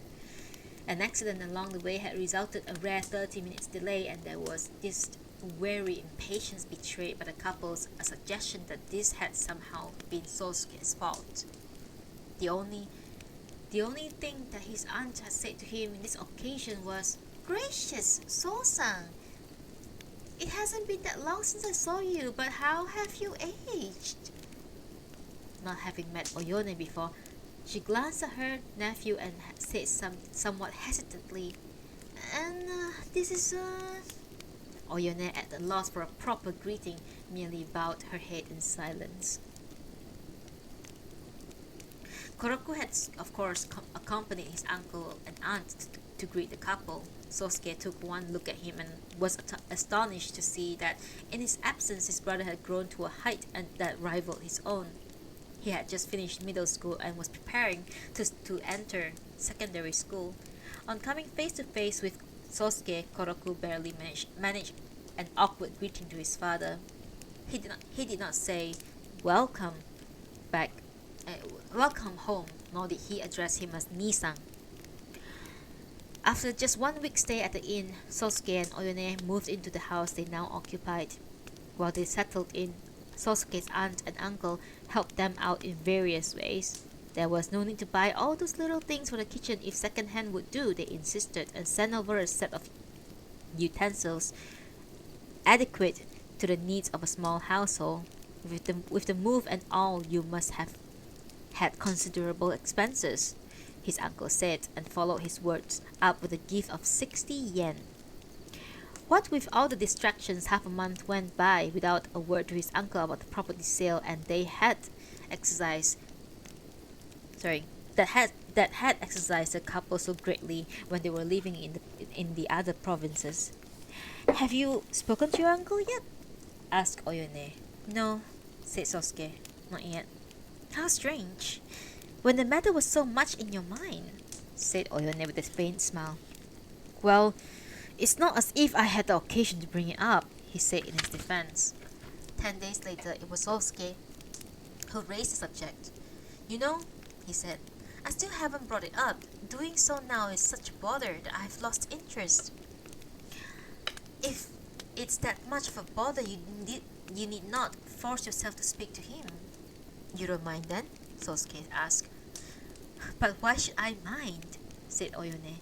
Hasn't it always been something for you to decide yourself? It's never mattered to me one way or the other. At which Sosuke said, Well then, since it would look odd for me to launch into some formal inquiry all of a sudden, I'll just wait for the chance for him to ask him in a natural way. Some kind of opening is bound to come up, and so he put the matter off. Koroku was comfortably lodged at his uncle's house.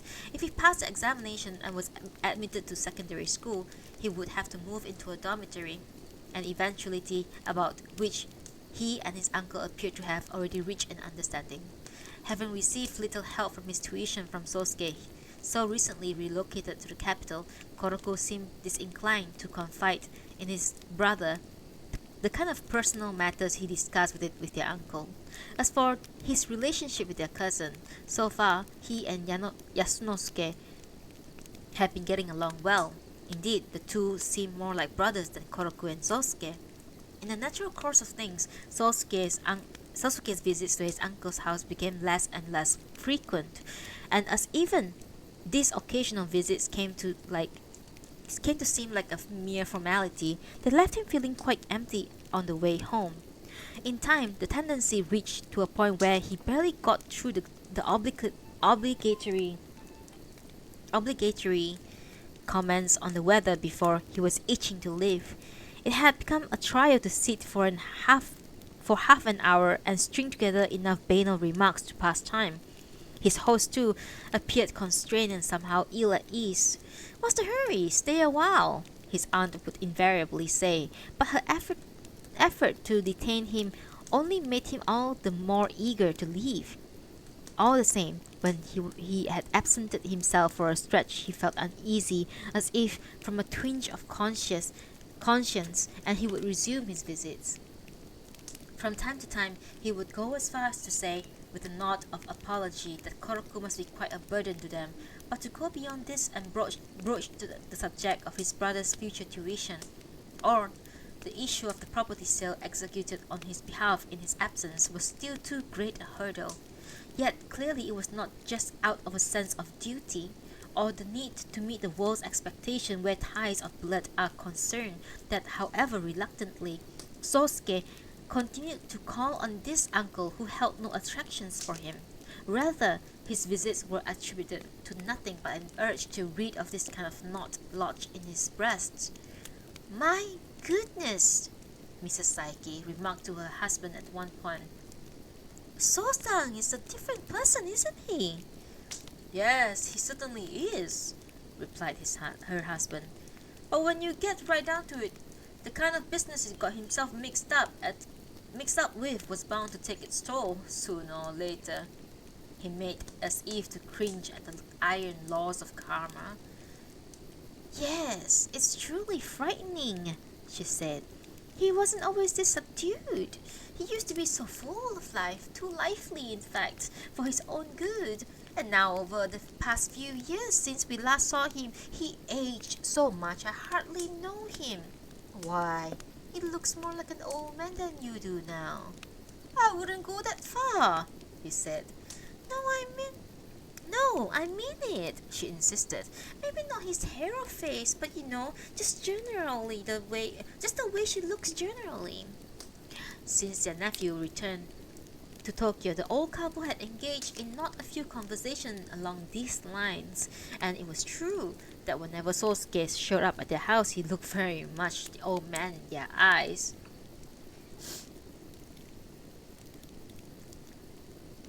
Oyone, meanwhile, after being introduced to Sosuke's uncles and aunt upon arriving at Shimbashi, had for this reason or that never ventured to cross the threshold of their house. When they showed up for occasional visits, she was the polite hostess, addressing them cordially as uncle and aunt. Yet, despite their parting invitation to come over, sometimes she would merely bow her head with a word of thanks and never get around to paying them a call. Yeah, don't have to. These people are assholes. Even Sosuke had an urge.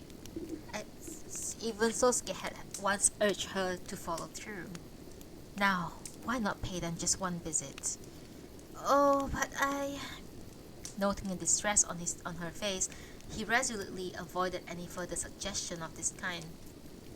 Relations between the two households continued thus for about 1 year. Then Mr. Saeki, whom his wife had declared to be more youthful in spirit than Sosuke, suddenly died.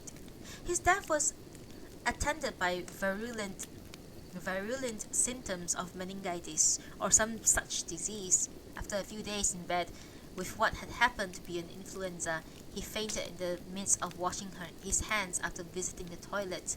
Hardly a day later, he was a cold corpse. Well, my uncle's dead and gone, Sosuke said to Oyone, without my ever having that talk with him. You're still thinking of bringing that up? My, you do know how to nurse a grudge, she said. A year after uncle's death, Yasunosuke had graduated from the university and Koroku was about to begin his second year of secondary school. Yasunosuke and his mother moved to the Nakarokubancho. A year after that, during summer vacation, Koroku went on a swimming holiday to the Bosho Peninsula.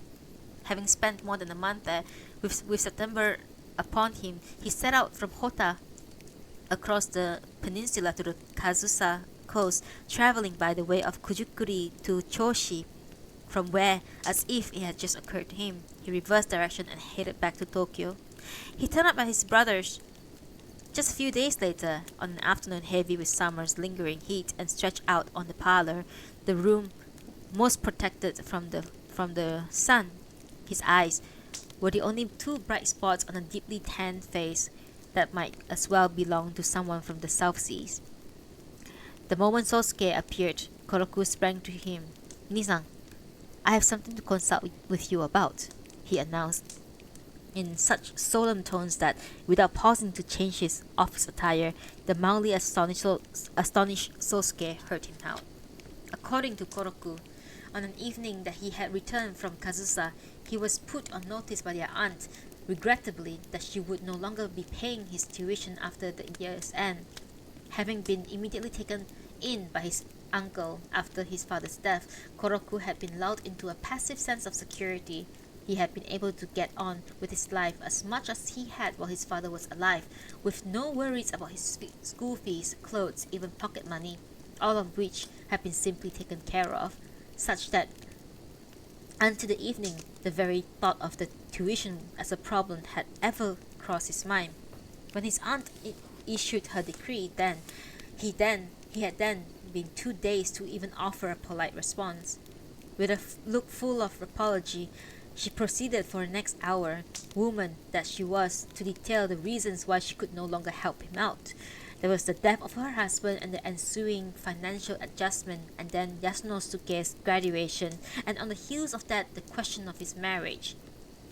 "I had hoped at least to see through your graduation from secondary school, and I made a lot of sacrifices." Koroku repeated this remark by his aunt twice over. At the point in the conversation, he suddenly remembered how Sosuke, when he had come up to Tokyo for their father's funeral and to make necessary arrangement, had told him before returning to Hiroshima that funds for his education had been entrusted to their uncle. But when Koroku had asked the aunt about this for the first time, she seemed taken unawares. "Well, yes, at the time, So-san did leave some small amount with us," she said, "but that's long gone. Even Even when your uncle was still alive, we were paying your tuition out of our own pockets, you see? Since Koroku had never been told by how much Sosuke had how much had been provided for his schooling or how many years it was supposed to cover, he was unable to say a word in rebuttal to his aunt's account. Then she added, "But it's not as if you're all alone in this world. You have a brother. You should have a serious talk with him. Come to think of it, I might just meet him myself and make sure that he fully understands the situation.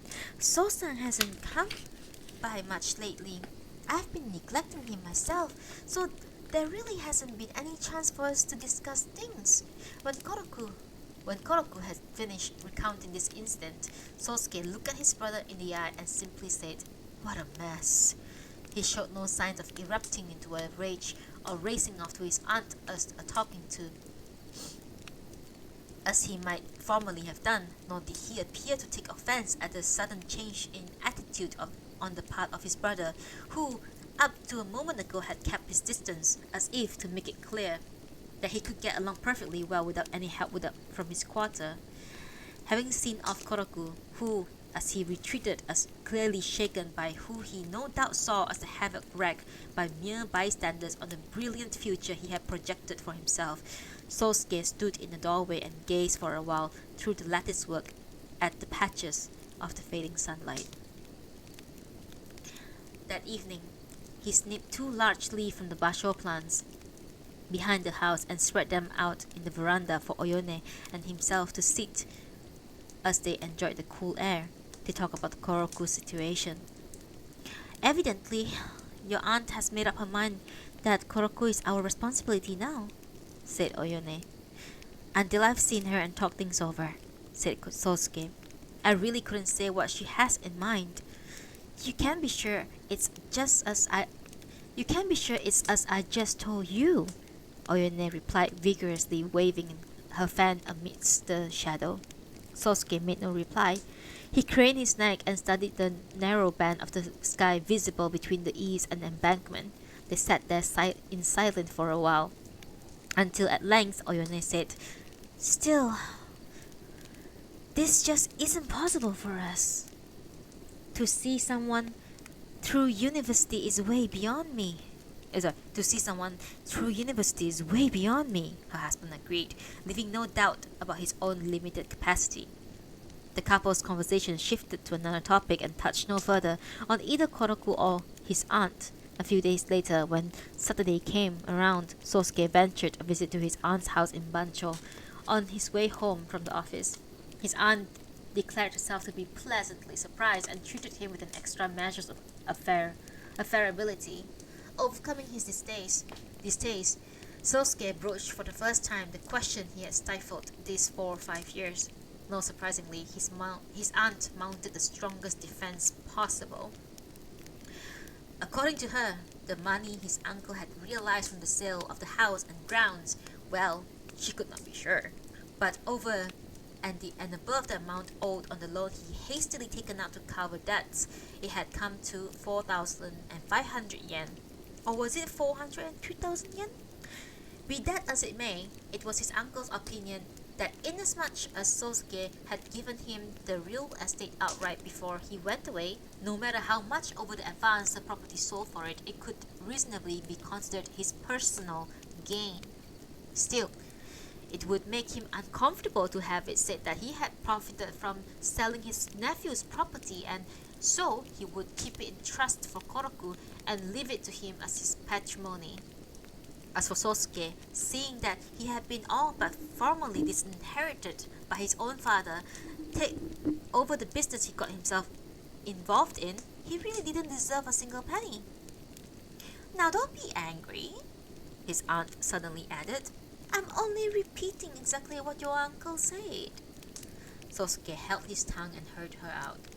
Thanks to his uncle's shrewdness, though in this case there was a later unfortunate turn of event, the money set aside for Koroku's patrimony had been invested in a building on a busy street in Kanda.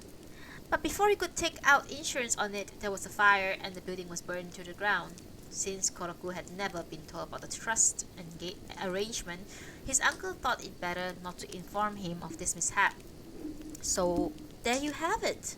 Believe me, So-san, I can understand how upsetting this must be for you, but nothing can be done about it now.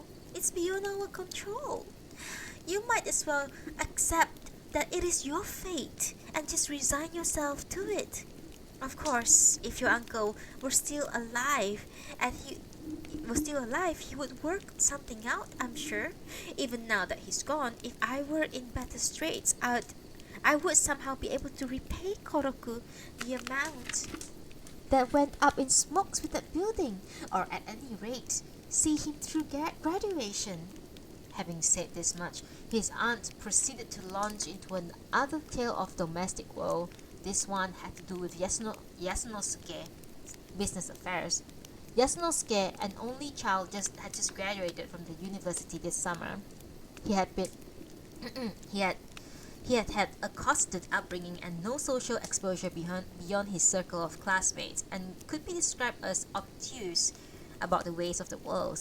Along with this obtuseness, however, was a generous spirit that he brought to his first venture into the arena of practical affairs. One moment, please.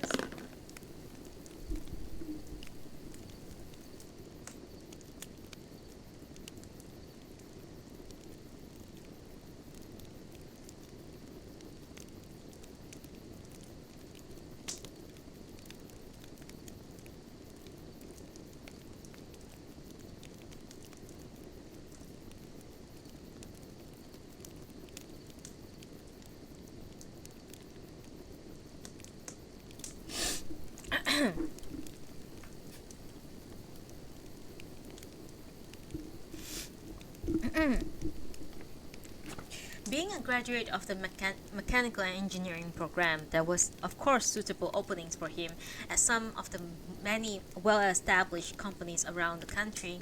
Even the recent decline in entrepreneurial fervor, however, showing a speculative tendency he seemed to have inherited from his father, he instead resolved to go into business for himself. Just then, an opportunity materialized thanks to the chance encounter with the fellow engineering department's graduate, a few years his senior, who had built a modest factory on Tsukijima that he owned outright. In the course of the discussion, they hit on the idea of joint venture, with Yasunosuke investing some capital of his own. Herein lay the new source of woe for the family. You see, I sunk the few stocks I own into this venture, said his aunt, and that's left me as good as penniless. Naturally, I know people will look at me and think, her family is very small. She owns her own house and the land. She's got it easy. Just the other day, Mrs. Hara was visiting and she said to me, My, what a nice life you've got. Every time I drop by, you're busy washing each and every leaf on your lily plants. Well, if only she knew. Sosuke listened to his aunt's explanation in daze and was hard-pressed to offer even a token response. Further proof, it struck him, of his nervous disorder that robbed him of the capacity he once had to think on his feet and come to quick, clear conclusions. For her part, his aunt seemed worried that he had not taken her at her words and blurted out the amount of funds diverted to Yasunosuke: 5,000 yen. For the time being Yasunosuke had to live on his meager salary plus whatever dividends he received on this investment. And who knows what will happen with these dividend payments, she added. If he's lucky, it might come to somewhere around 10 to 15%.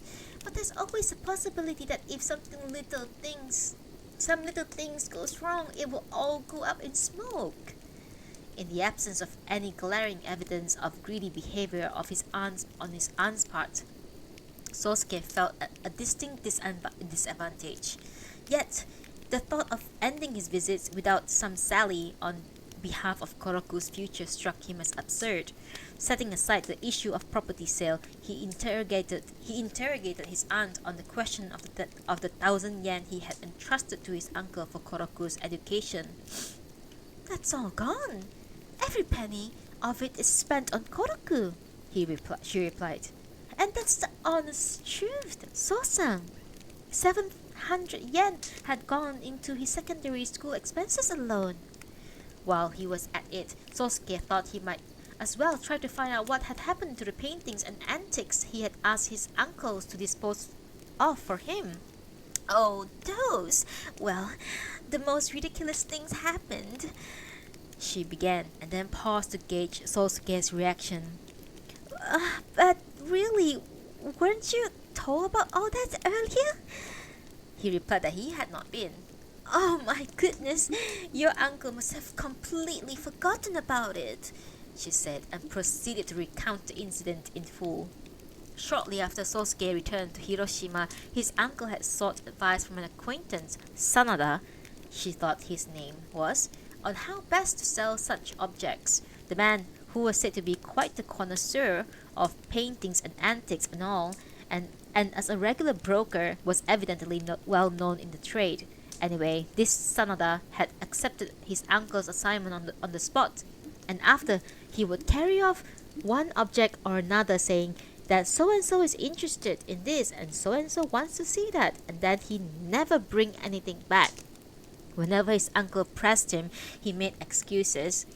The prospect buyer still had it and whatnot, and never produced the item until finally things must have gotten too hot for him to handle, and he simply disappeared.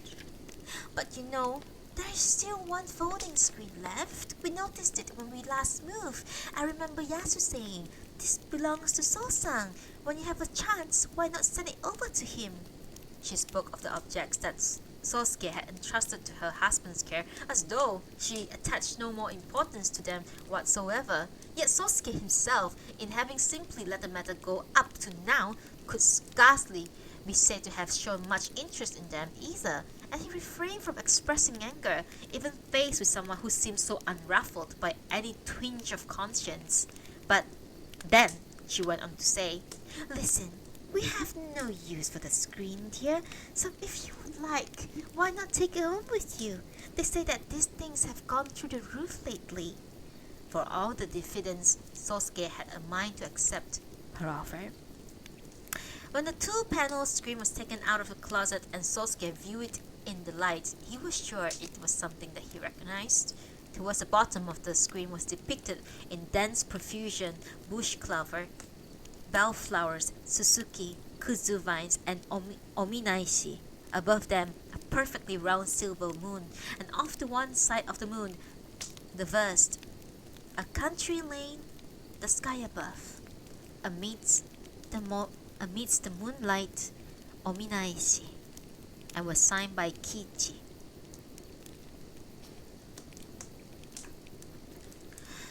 As Sosuke knelt in front of the screen and his eyes lingered now on a dark discoloration on the silver disc, now on the underside of the wind-tossed kuzu leaves, looking positively desiccated, and now the signature Hoitsu, written in a semi-cursive style, in the middle of the crimson circle that is the size of a rice cake. He transported back to the time when his father was still alive.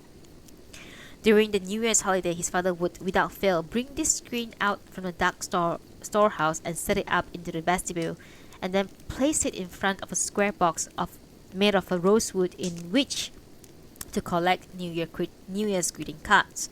At the time, he would hang in the parlor a pair of scrolls depicting a tiger auspicious on this occasion, he always said. To this day, Sosuke recalled his father having informed him once that these scrolls were the work of Gantai, not Ganku. There was an ink spot on the figure of the tiger. He was no more than a small splotch on the muzzle of the beast, depicted there with its tongue out, drinking from the valley stream. Yet it was still conspicuous enough to have irritated his father no end. Whenever his father caught sight of Sosuke near this scroll, he would look at him with a peculiar mixture of amusement and resentment and say, "Do you remember splashing the ink there? You could be very naughty when you were a little boy." Now, as he knelt in obeisance to the screen and thought of the life that he used to lead in Tokyo. He told his aunt, "Thank you. I'll accept your offer." "Oh, yes, you certainly should take it," she said, adding in abundance of goodwill. "If you like, I'll have a courier deliver it for you." Once the necessary details had been worked out, Soseki decided that there was enough for one day and went home. And after dinner, he went out to the veranda with Oyone as they refreshed themselves in the cool air. Two white yukata side by side in the darkness. He reported on the day's event. "Didn't you see Yasu-san?" Oyone asked. "No, evidently he's at the factory all day long, even on Saturdays." "It must be hard work." Such was Oyone's comment was about Yasunosuke's situation. About the uncle and aunt's past conduct, she had nothing to say. When Sosuke expressed concern about Koroku's future, whatever could be done about it, she only said, "Yes, I wonder. If she keeps making excuses, there are a lot of things I could say to her," Sosuke letting his imagination run wild. "But if I start down that road, it's bound to end in a lawsuit, and since there's no proof of anything, we could never win. No one expects you to win some judge ruling?" Sosuke smiled wryly at Oyone's quick response and ceased to pursue the scenario. "This all happened because I couldn't come back to Tokyo then. And then when you were able to come to Tokyo, it didn't make any difference anyway." The couple continued for a while in this vein, and then again, peering up the ribbon of the sky beyond their eaves, spoke about tomorrow's weather and retired beneath their canopy of mosquitoes netting. The following Sunday, Sosuke sent for Koroku and told him what the aunt had said, sparing no details. "I have no idea why she chose not to tell you all this herself," he said. Maybe it's because she knows that you are a hothead, or maybe it's because she still thinks of you as a child who can only be fed simplified version of things. But in any case, what I have just told you is the truth of the matter." But Koroku's cravings to know was not to be satisfied by even this highly detailed account. He replied only with a curt "I see," and cast at his brother with a peevish look about someone who had been wronged. "There's nothing to be done about it right now. Anyway, your aunt and Yasu-san meant well enough, I suppose." "Yes, I know that." Koroku's tone was bitter. "Well then, maybe you think it's my fault. And it is, of course. I've been full of faults all my whole life." Stretched out on the tatami, puffing on a cigarette, Sosuke had nothing further to say about the matter. Koroku too fell silent and fixed his gaze on the Hoitsu screen that had been set up in the corner of the parlor. "Do you remember the screen?" his brother asked. "Yes," Koroku murmured. He did. "It was delivered from our aunts the day before yesterday. It's the only thing that our father left for us. If it could be sold for enough to cover your tuition, I'll give it to you here and now. But a single peeling screen is hardly going to get you through university," said Kosuke. Then, with a self-deprecating smile, he muttered, "And what an insanity to leave such an object standing here in the heat. But I don't even have a space to store it." In spite... Someone's here. You have a ghost.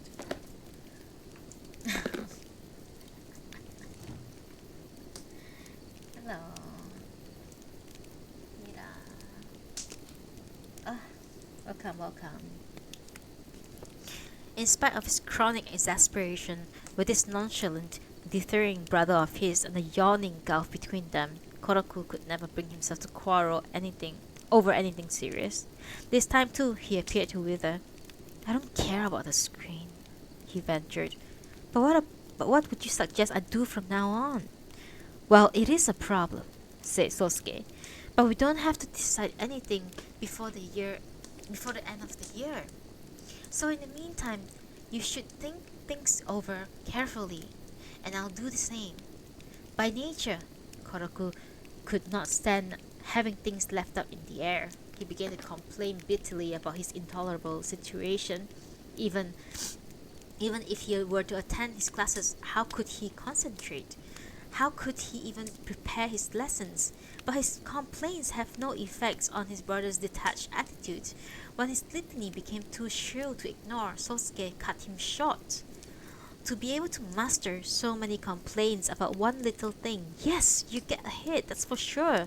Well, if you want to quit school, there's nothing to stop you from dropping out right now. You have made a lot stronger stuff than I am. The conversations thus stalled. Koroku returned to his dormitory in Hongo. That evening, after a bath and dinner, Sosuke went out with Oyone to a festival at a local tutelary shrine. There they bought two inexpensive plants and took them home. Sosuke carrying one pot, Oyone on the other. To give the plants the benefit of the night dew, they opened up the shutters and left that faced the embankment and set them down side by side in the garden. How are things going for Koroku? Oyone asked her husband as they crawled into bed under the mosquito net. Not well at all, Sosuke answered. In about 10 minutes, they were fast asleep. Sosuke awoke next day to another week at the office where he had no time to think about Koroku. Even while relaxing back at home, he took care not to expose the problem directly to the light of his mind's eyes. The brain beneath the thatch of hair could not withstand such perturbation.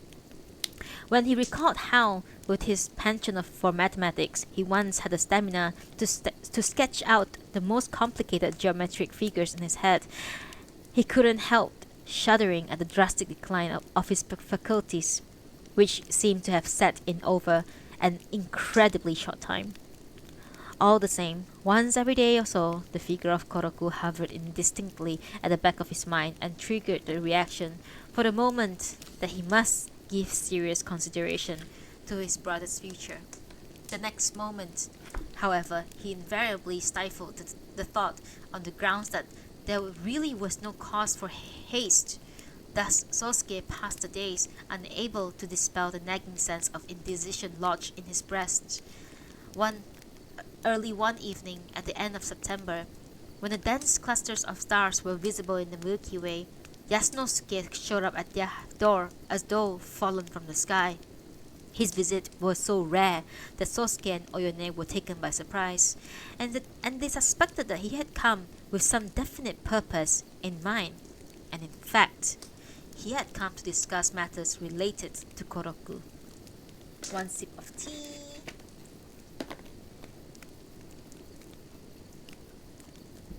Hello. Welcome back to my Mira Mirando. Are you someone that I know that changed name because you're in my friend list? But I don't remember this name, unfortunately. I'm sorry. But anyway, welcome back. What do I think so far? Very interesting. Very descriptive. Very descriptive feelings, and I don't know, overall I am a very biased Natsume Soseki fan. I think a lot of people are like, oh my god, this is so boring, like why are you reading this, because it's so boring. But to me it's like I like it. It's like a slice of life kind of thing, and definitely also very relatable because you definitely know or have, or like or like by grapevine that these kind of people exist, like people who take advantage of their own family members, or like inheritance issues, money stuff, like it's very relatable. And his Sosuke's inability to confront, which is very clearly and clearly presented as an anxiety issue. Very relatable. Very relatable. It's like I've sometimes feel like I need to confront people, but I keep pushing it back because I'm just thinking, is it worth confronting? Is it worth doing this? You just you keep thinking about it, and then that's very, very relatable. And like I said, This is written 100 plus years ago, and it's still relatable. This is exactly why I love Natsume Soseki. It's like he encapsulated the human, like he understands humans so much.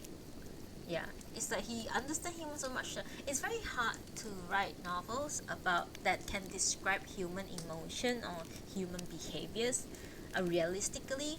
It's like you read a book and you're like, nobody would say things like that, or nobody would act that way, you know. But he's very much able to present you like human emotion very raw and also very realistic. It's just something that I've loved all the time by Natsume Soseki. I could be very biased, you know. There are people who really love Haruki Murakami, which I hate with with the core of my heart. I fucking hate Haruki Murakami. Don't ever ask me to read his books. But like one of my best friend who also loves reading books, like she loves Haruki Murakami. Right? So like, you know, it's just a bias, I think, I guess. But to me, very realistic shit. Very realistic shit that's still happening to this day. You trusted someone to do this thing for you, and then they completely betray you and like act like they didn't do anything wrong.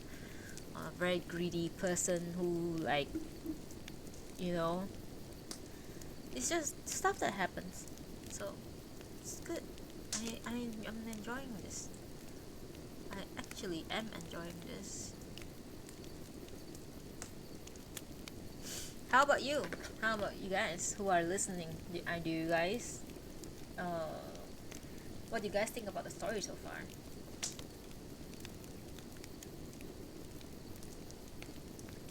Like it makes me want to like it's, you know, there are some books that just like you just so sick of it and you just want to stop reading.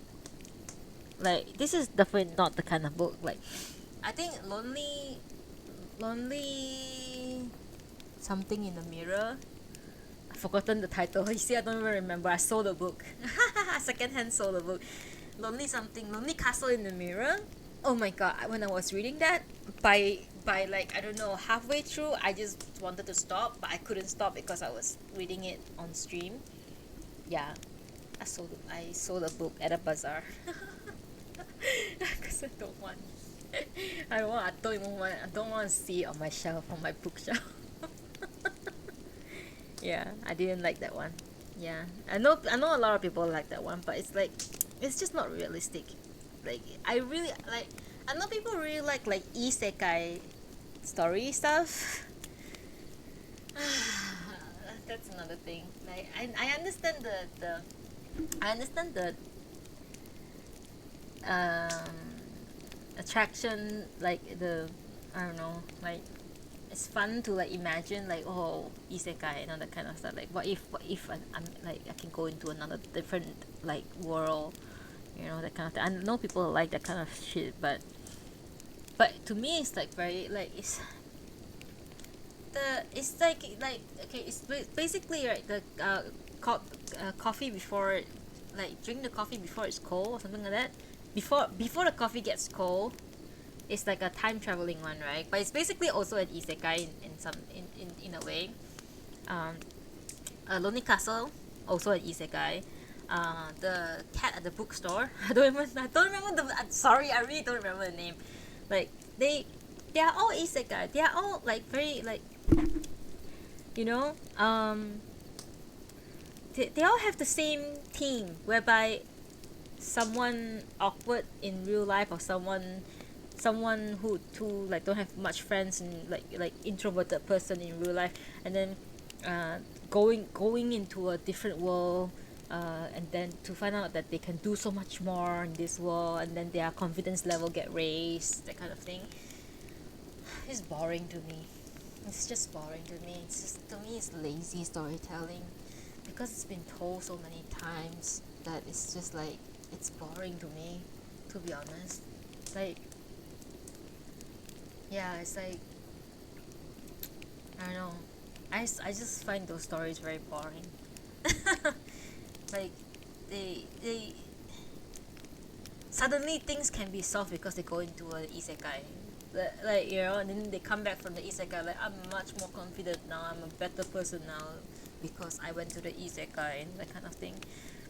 Whereas I prefer stories that's like human behavior, or like very good portrayal of human and human behavior, uh, and human dialogues, and that how we watch this person go through their daily life, or their go through their life, and how they, like, sometimes they don't even need to learn anything. Like, we can see what certain happenings in their life that change their life in the end. Like, and then usually by the end of it, whether this change is good or bad, it's not up to you to decide. Basically, it's like you could play the guessing game, or like you could play the imaginative game, whereby it's like, oh, I imagine that this change for him is good, you know, or this change for him is bad, you know. You can do that, but I would like to just leave it at that. Basically, like, I like the ambiguity of whether this ending is good or bad. Like,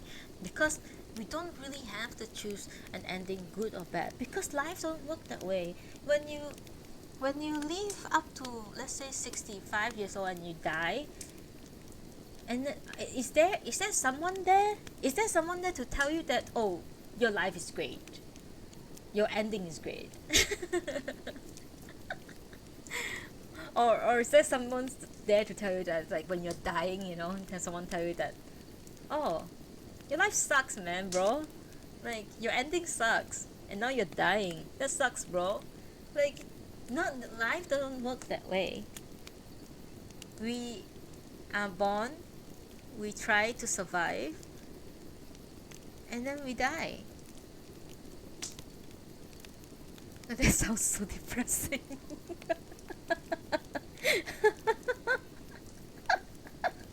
I'm sorry. I went into that place again. Very dark place.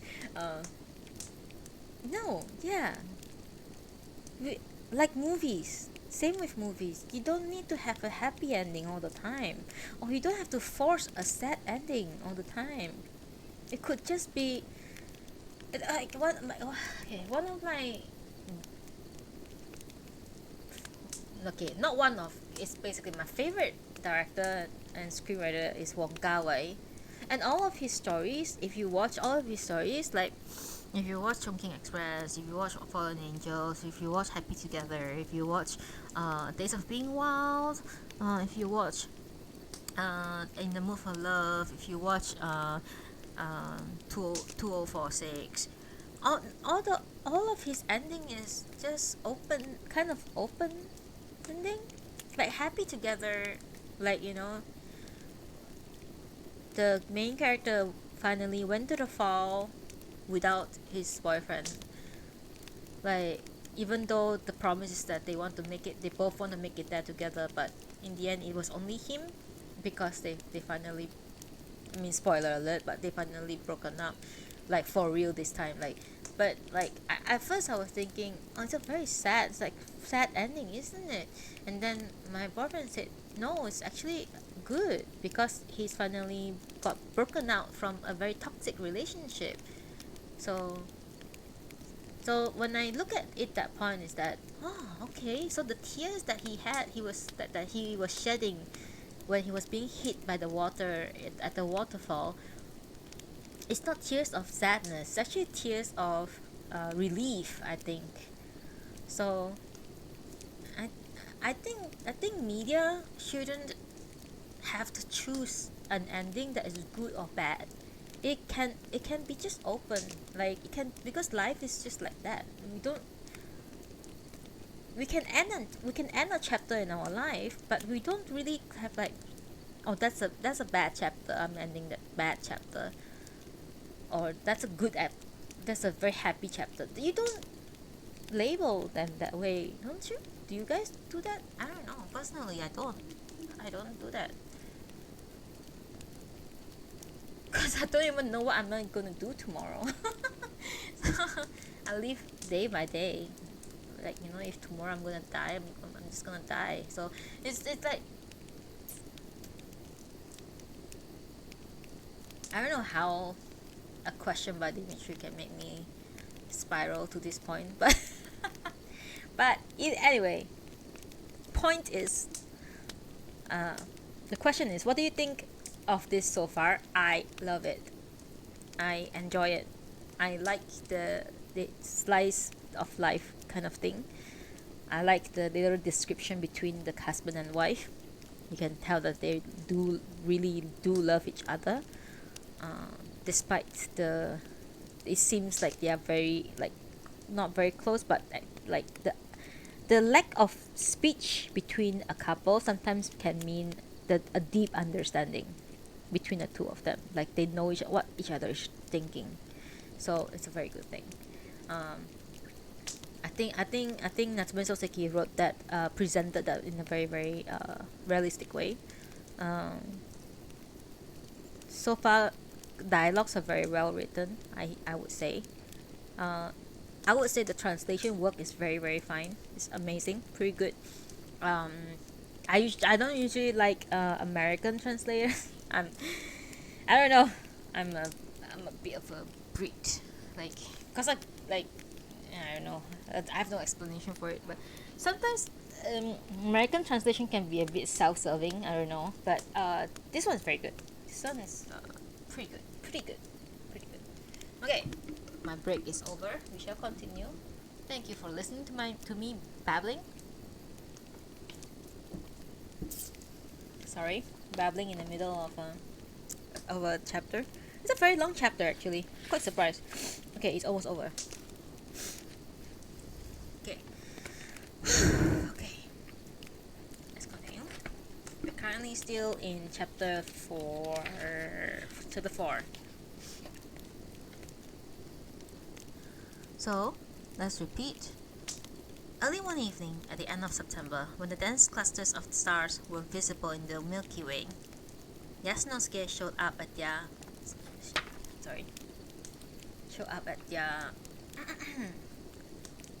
doors as if fallen from the sky. His visits were so rare that Sosuke and Oyone were taken by surprise, and they suspected that he had come with a definite purpose in mind, and in fact, he had come to discuss matters related to Koroku. Recently, Koroku had turned up at Yasunosuke's factory and unburdened himself.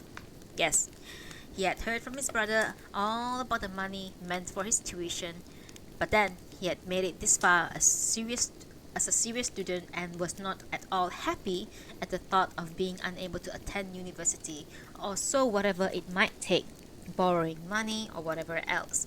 He really wanted to go as far as he could. Now, couldn't Yasunosuke come up with a solution? Yasunosuke had answered, I really need to discuss these things with So-san.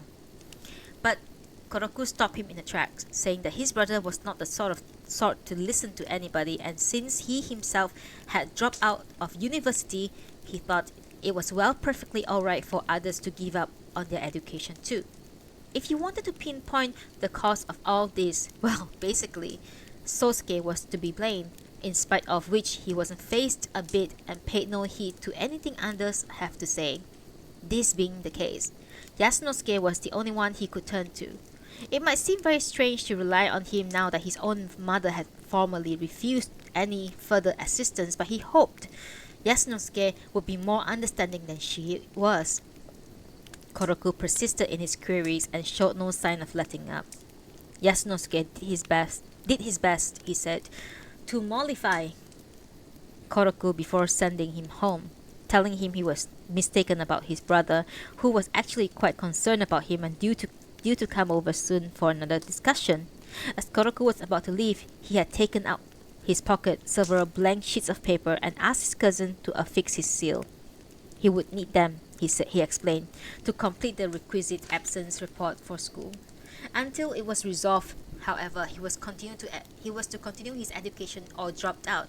He could not possibly study, and so there was no point in attending classes every day. Yasunosuke left after chatting for less than an hour, saying that he was busy without reaching any concrete agreement with Sosuke about Koroku's future.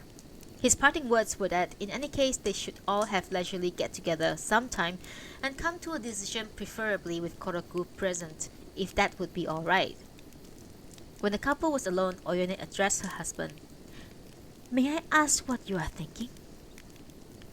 Striking a pose with hands thrust under his chest, sash, and shoulders slightly raised, Sosuke said, I'm thinking how I wish I could be like Koroku again. Here I am, constantly worrying that he might meet up with the same fate that I did, while for him, his brother doesn't even exist. Can you beat that? Oyone took the tea things out to the kitchen. Their conversation over, husband and wife spread out the bedding on the tatami. The cool silvery river of the Milky Way hung suspended high above their dreams. The following week, having passed without visit from Koroku or any further communication from the Sayakis, Soseki household reverted to its normal uneventfulness. Every day the couple rose at an hour when the dew still glistened and witnessed a beautiful sun shining above the eaves. After nightfall, they would sit together, a lamp with a base dark red bamboo between them, casting elongated shadows in its light. When the conversation stalled, as it did with some frequency, the only sound to break the silence was the tick-tock of the pendulum clocks. Even with this return to their weekly routine, they did discuss certain issues concerning Koroku. It was a foregone conclusion that he was determined to continue his education, and for that matter, even if he was not, he would soon have to vacate his current boarding house and either move back to the Sayakis or stay with Sosuke and Oyone. There really was no other choice. Nonetheless, it might seem as though Sosuke's aunt had addressed this issue once and for all, and was likely that if appealed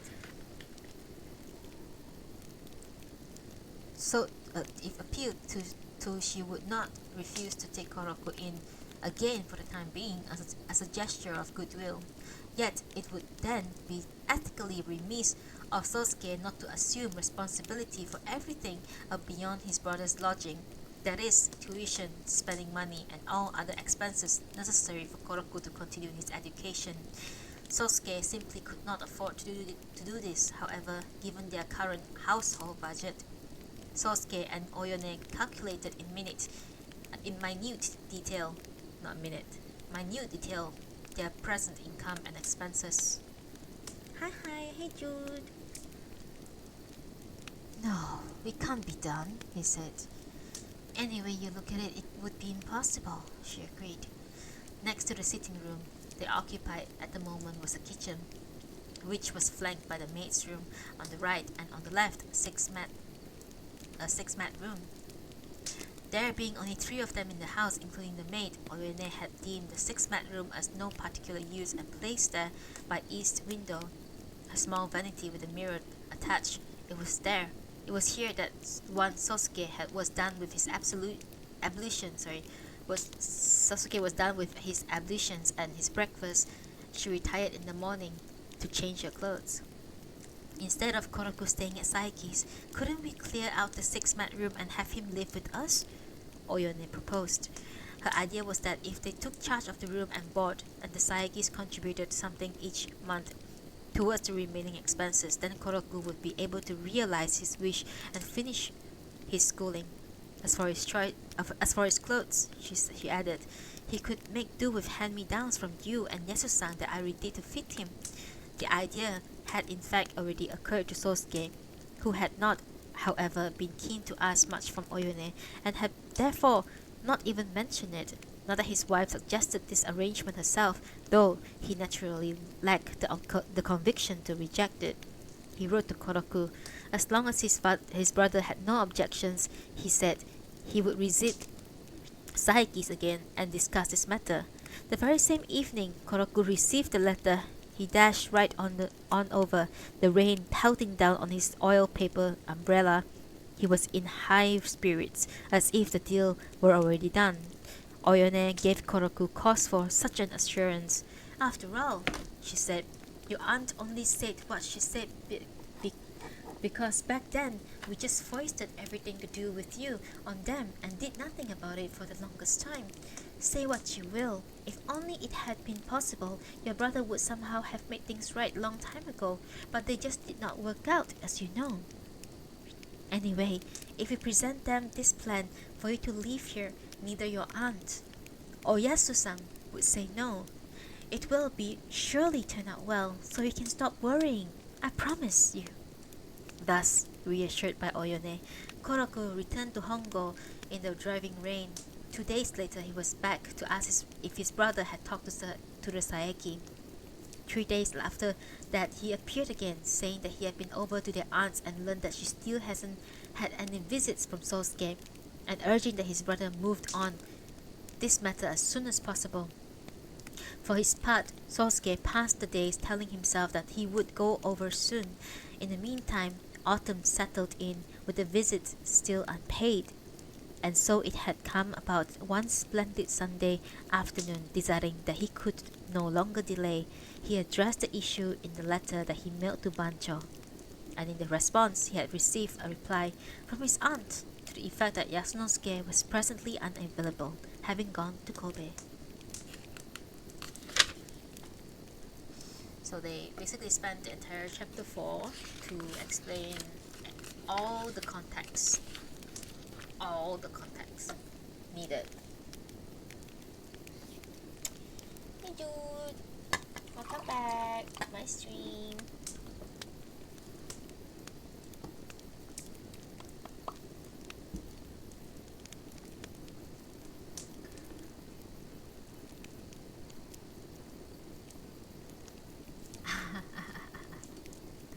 Ando, I knew it.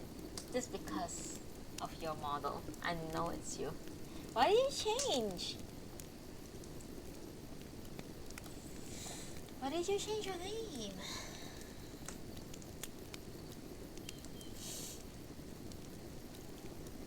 Oh, God. I can read one more chapter and then I'm gonna retire for the night. Do you guys prefer evening stream like this? Because I feel like in the afternoon most people cannot catch it. But like I used to do morning streams. This is mood for change. Yeah?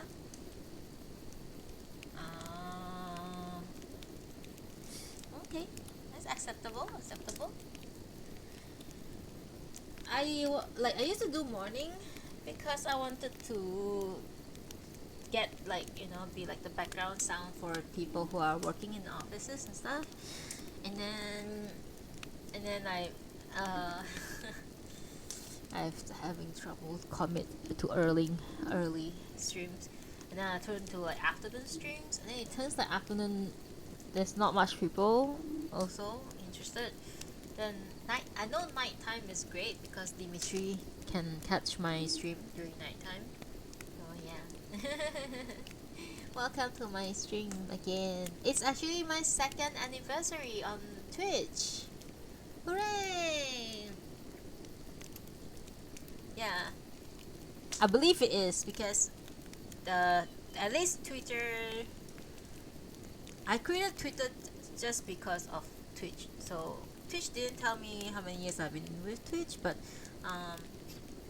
Twitter reminded me that it's been 2 years since I created my account. So I think I created my account around the same time I made my Twitch account. So yeah, I've been doing this for 2 years. Very not very consistently. I would love to do it more consistently. I really want to. There's a mental block sometimes. You guys get it? It's always that mental block. Like I want to do it, but it's like I don't know. Just stop me from doing it for some reason. I'm not sure why, but I really I think the reason why I'm here is because I just wanted to come up and say thank you to everyone who followed me.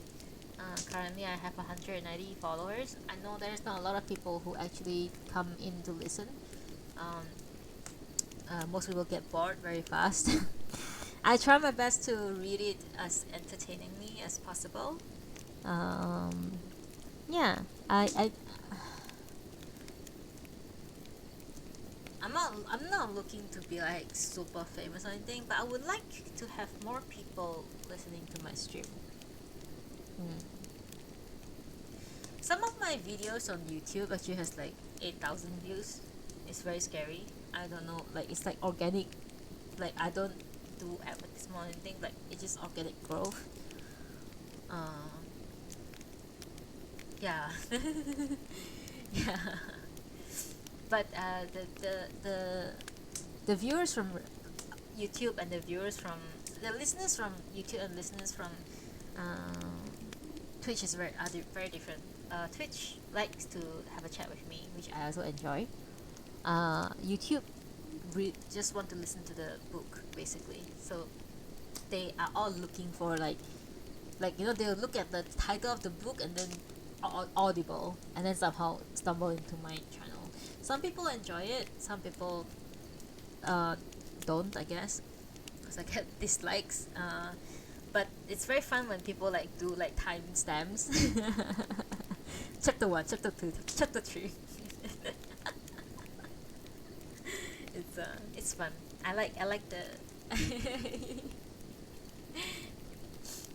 yeah. Chapter, okay, I just checked. Chapter 5 is not that long. Not sure if I can do chapter 6. If chapter 6 is super long, then I don't think I can do it. Oh, chapter 6 is. I think I can do it until chapter 6. Yeah. my YouTube is pretty intense. Yeah, it's crazy because I don't have like any new videos, but there's always new subscribers every month. Yeah, it's pretty crazy. The video that has like 8,000 views, I don't know if it hits 9,000 now, is like the Artist of the Floating World by Kazuo Ishiguro, and generally people really like that one. Yeah, but I'm not making money at all with oh fuck, sorry, don't mind my French. I have 9.4k on that one video. Jesus, it just keeps growing. It's insane. It's scary. The second part has 1.8k. Yeah, it's like crazy. It's really crazy. To be honest, it's like, oh damn. Yeah, it's. I gotta be more. 10k soon, let's go. Somewhere put it on loop, please. But like the fact that the watching hours is 74.8 hours, like people actually spend like hours actually watching the entire video. It's like, and like it's so crazy to me. My new videos all didn't do very well, but yeah, the I think if I really want to like have like if I really want to focus on numbers, I should just read everything Kazuo Ishiguro. But I mean, I still have some Kazuo Ishiguro that I haven't read, but unfortunately, my one true love is Natsume Soseki. I know.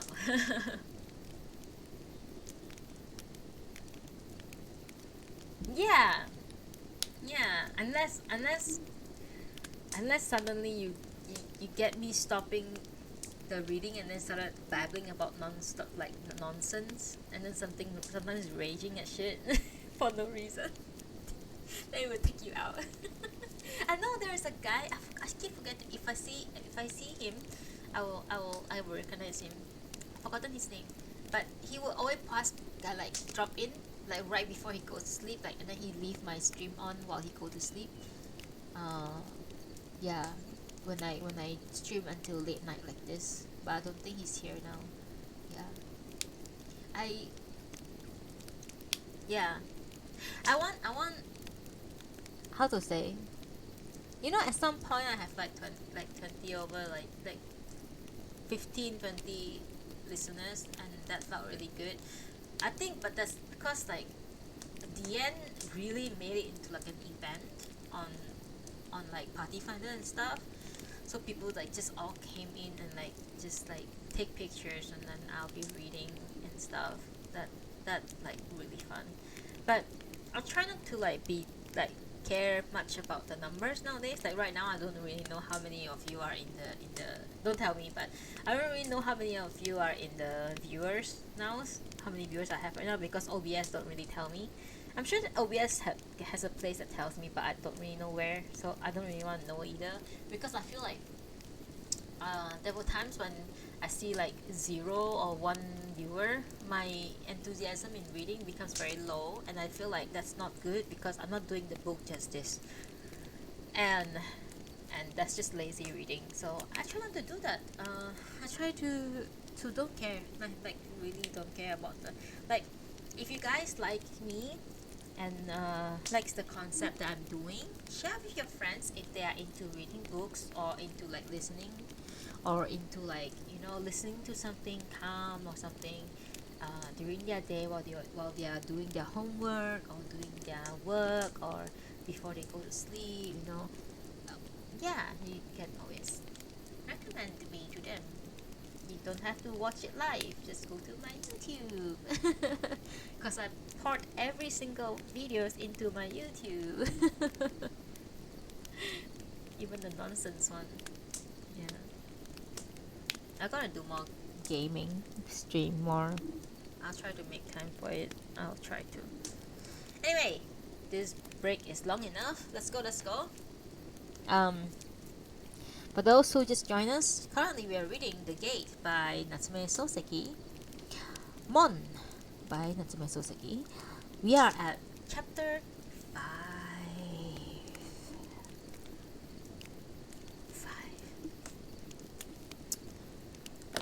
Before I start, lip balm.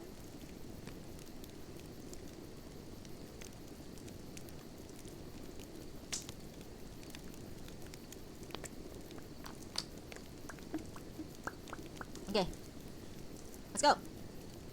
Chapter 5. Mrs. Saiki paid a visit on Saturday afternoon after 2 o'clock. It had been unusually cold and cloudy since morning, that the wind had suddenly shifted to the north, and the guest warmed her hands over a cylindrical brazier encased in bamboo. My goodness, Oyone-san, this room must be nice and cold in the summer, but does it get chilly this time of the year, doesn't it? But it does get chilly this time of the year, isn't it? Mrs. Saiki, naturally curly hair, was piled neatly on top of her head, and her kimono jacket was tied in the front with an old-fashioned braided cord. The woman was fond of a drink at the table, and it was perhaps to this that she owed her lustrous complexion and plump figure, both of which contributed to a remarkably youthful appearance for someone her age. When she stopped by, Oyone would comment to Sosuke afterwards on how young she looked, and he would invariably reply that so she should, having in all these years borne only one child, as though this fact alone accounted for her appearance. Oyone thought that he might have a point, but after listening to Sosuke's remarks, she would often retreat to the six-mat room and glance at her in the mirror. Each glance gave her the impression that her cheeks had grown still more hollow than the last time she had looked. Nothing was quite so painful for Oyone as thinking of herself in relation to children. In the household of their landlord, on top of the embankment behind their house, there was a whole flock of children whose clamorous voices, which could be heard clearly as they played on the swing or at the hide and seek in the garden above, always made Oyone feel quite empty and wistful. And here, in front of her, sat the aunt, who previously, because she had borne a single son and seen him grow up without incident into an educated gentleman, and wore this look of complacency and also sufficient prosperity to have conferred on her double chin. Yasunosuke seemed to worry constantly about his mother's weight and the risk of stroke, but to Oyone, the worried son and the mother who was the object of his concern appeared quite fortunate. And how about Yasu-san? Well, yes, dear. Finally, he's back. He got home the night before last. Of course, his being away is why we have taken such terribly long time to respond. I mean, it seems I really owe you an apology. Without expanding on this gesture, however, she returned to the subject of her son's affairs. Well, the boy did manage to graduate from the university, and thank you for all your warm encouragement. But it's what to happen from now on that's absolutely crucial, and I do worry. Still, he has had that job at Tsukijima factory since September. And so long as he sticks to it the way he's doing, I'm pretty sure it will work out right in the end. But then, where young people are concerned, you can never tell what kind of turnabout they might make somewhere down the road.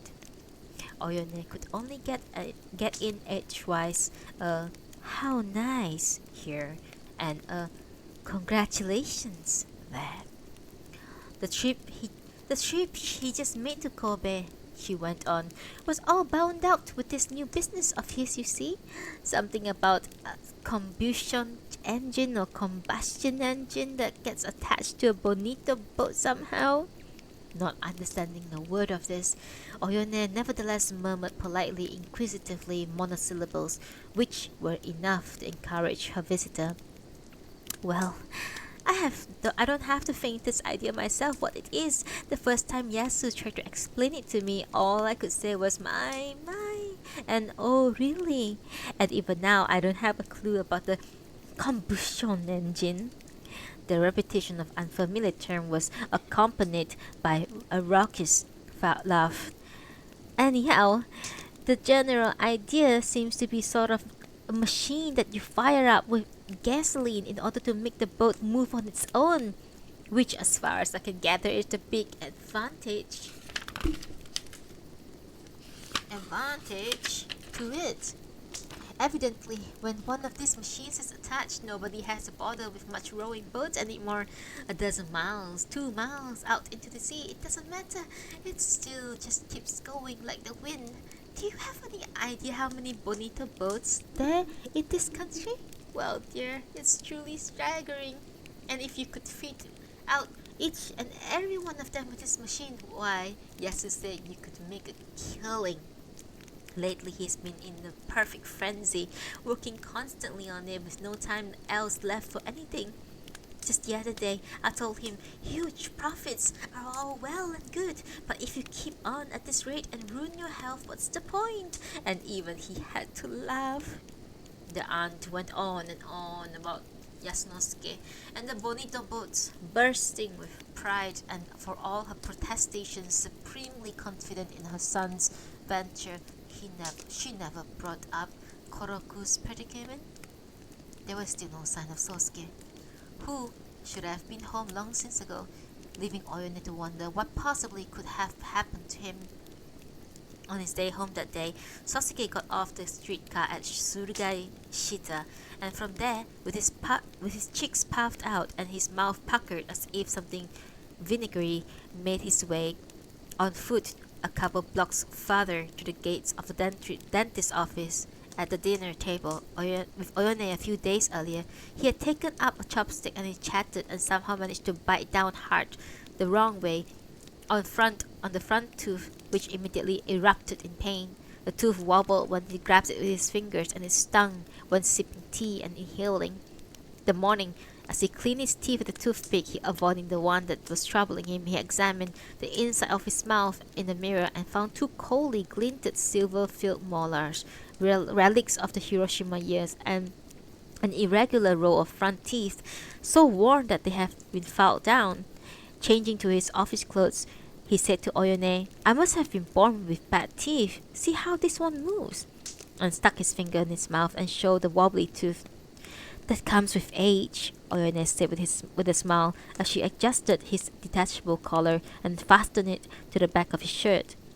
Thus, it had come about that Sosuke resigned himself to visiting the dentist Entering the waiting room, he found there was a large table flanked by velvet-covered benches in which 3 or 4 patients sat waiting, all hunched over, chin tucked in. They were all women. Nearby stood a handsome brown gas stove, yet as yet unlit, waiting his turn. Sosuke cast his gaze at the white wall reflecting from where he was sitting, full-length mirror. Then, out of boredom, he turned his attention to the magazines piled on the table. He leafed through one, then the other. They were all women's magazines. He looked repeatedly at the images of women adorning the photogravure section in the front. Then he picked up a magazine with the title Success. On the first page, lists of secrets to success, among which he noted one directive exhorting readers to charge full speed ahead in any undertaking, and another cautioning them that it wouldn't simply do to charge ahead in one's endeavor. A firm foundation must first be laid. He put the magazine down. Success and Sosuke were poles apart. Indeed, he had been unaware to this moment that a magazine of this name even existed.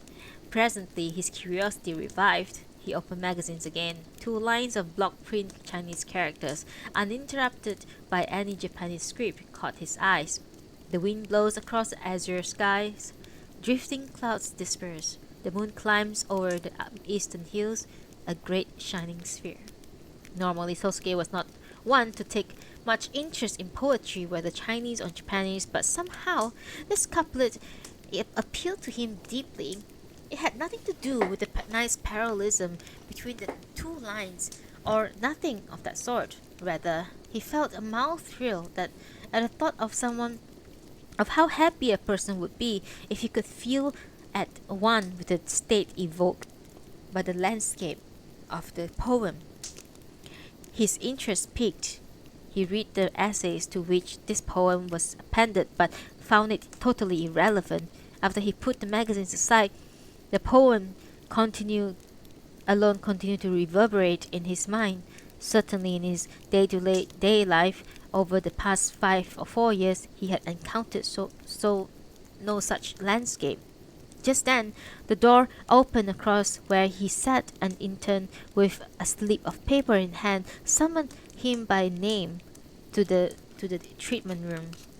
The room turned to be twice the size of the waiting room, and of brightness that suggested that it had been designed to maximize natural lighting. 4 dental chairs were arrayed on either side of the room. At each of them stood a white-jacketed man administering treatment. Sosuke was conducting to the farthest where, as prompted, he stepped onto the kind of footstool in order to seat himself. The intern carefully covered him from the waist down with the striped apron. Reclining comfortably in the chair, he found the pain from the offending tool to be not at all that serious. On the contrary, he felt a delightful sensation of ease settled over his shoulders, down his back, and around his waist. He simply lay back and gazed at the gas pipe that hung from the ceiling. Then it occurred to him that, given such an office with various appurtenances, he might be charged a good deal more on his way out than he had bargained for. At which point, there looked a very fat man, with hair rather too thin for his youthful-looking face, who proceeded to greet him with such elaborate formality that Sosuke, sitting on the chair as he was, hastened to nod his head in response. After making a general inquiries about his condition, the fat man examined the inside of his tooth and gently wiggled the problem tooth. Once it started wobble like this, he said, I'm afraid there's no way to reset it to reform in the gums. We have some necrosis here, you see. The diagnosis descended so Sosuke like the autumn sun's weak rays. So I finally reached that age, have I? Is what he wanted to say, but mildly embarrassed, he responded by the way of confirming the diagnosis. Then it can't be fixed? Smiling, the fat man replied, Indeed, I fear that we have no choice other than respectfully submit that it is incurable. In the worst case, we'll have to resign ourselves to extracting the tooth, but at The present, I don't think it's necessary, and so I shall simply relieve the pain with necrosis, you see. But then perhaps you do not comprehend the term of necrosis. It means that the inside of the truth is pretty much rotten. Murmuring abjectly, Sosuke prepared himself to submit to whatever treatment the fat man might mete out. The man proceeded to drill a hole in the tooth root with a whirring machine. Then he passed a long wire-like device through the hole, and finally, sniffing at the wire tip, he drew out a thin strand of some substance. I removed this much of the nerve, he said, showing it to Sosuke. After packing the hole with medicinal preparation, he told Sosuke to return the following day. When he climbed up from the chair and straightened himself up, his field of vision shifted from the ceiling overhead to the garden outside the windows, where a large potted pine, at least 5 feet tall, came into the focus. A sandal-shod gardener was meticulously covering the pine's roots with matted straws. Yes, this was the season, he thought. And then, when the dew at night began to stiffen into frost, a sign for people who could afford it to busy themselves with preparations of this nature. On the way out, he stopped by at the pharmacy counter and received a specially prepared powder and instructions to dilute it in warm water in the strength of 1 to 100 and gargle it at least 10 times a day. He was pleasantly surprised at the modest fee charged for the treatment. Calculating at that rate of 4 or 5 additional visits that the visits the dentist had advised would pose no hardship, he was about to put on his shoes when he noticed for the first time that the soles had holes in them. When Sosuke reached home, he learned that he had just missed his aunt. "Oh, is that so?" Non-committal response notwithstanding, he changed out of his office clothes with no show of annoyance, then sat down at his customary place in front of the brazier. Oyone gathered an armful of shirt, trousers, and socks, carried them off to the 6th room. His mind wandering, Sosuke began to smoke. Then, at the sound of the clothes being brushed in the 6th room, he asked, "Oyone, did my aunts have anything in particular to say?" His toothache, in the natural course of things, had subsided, and the chilly autumnal mood had assailed him abated somewhat. In due time, he had Oyone fish out the gargling machine from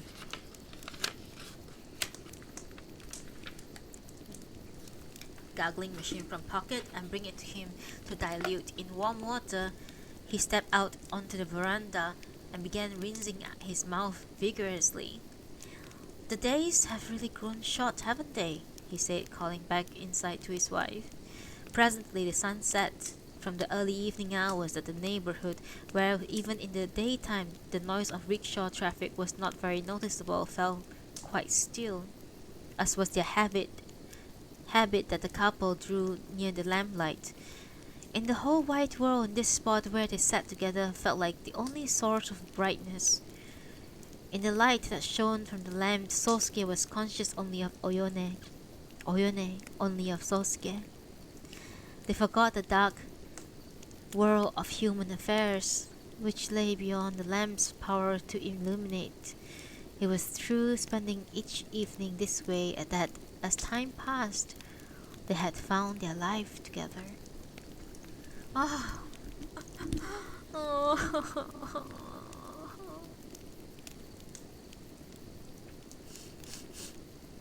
In the light that shone the lamp, Sosuke was conscious of only Oyone only Sosuke. If this is not love, I don't know what is. What a lovely quote.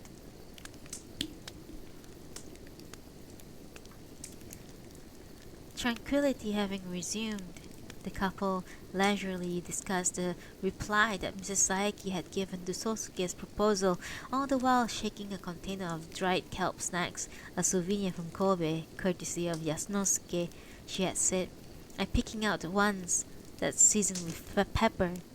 "But can't they be expected to take care of Koroku's monthly tuition and pocket money?" asked Sosuke. She said that she cannot manage that. She told me that any way you look at it, those two expenses add up to 10 yen a month, and for them to come up with that amount every month would be crushing burden at this stage. But for us to simply put 20 yen a month through the end of the year, it isn't simply out of the question. Yes, of course. And she did say that Yasu told her that they would somehow kick in a contribution just for the next couple of months, but in the meantime, would we please come up with something with some other arrangement? Is it that they really can't manage this much? I cannot answer that. All I can tell you is what your aunt told me. But I suppose that they can make a killing on those boats. They won't have to think twice about piddling some. Oh, absolutely not. Oyone chimed in with a little chuckle. Sosuke's mouth moved towards the corner as if he were about to say something, but the conversation simply died out. After a few moments, he spoke up again. In any case, we have simply got to take Koroku in. Everything else depends on that. He has been attending class lately, hasn't he? I think so. Scarcely listening to Oyone's reply, Sosuke, in departure from his usual habits, retreated to his place of study. An hour or so later, when Oyone softly slit open the panel and peeked into the parlor, he found him at his desk, reading. Are you working on something? I really think it's time for you to go to bed, she urged him. Turning towards her, he assented and rose from his desk. As he was changing into his sleeping robe, wrapping the white crepe sash around his waist, he said, Tonight, I was reading the Analects for the first time in ages. Did the Analects have something to offer? Oyone asked in response. No, not a thing, he replied. Then, as he laid his black head of hair on the pillow, he said, You're right. This trouble with my tooth does come with age. It seems that once they start to wobble, like there's no way to fix them. That is the end. The end of chapter 5. We have one more to go.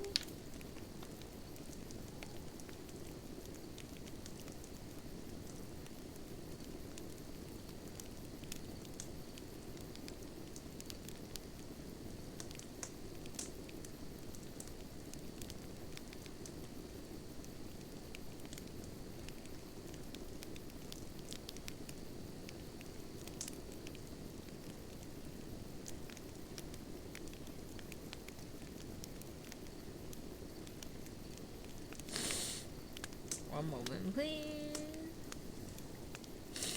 Be right back.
last chapter for today. Okay, are you guys ready?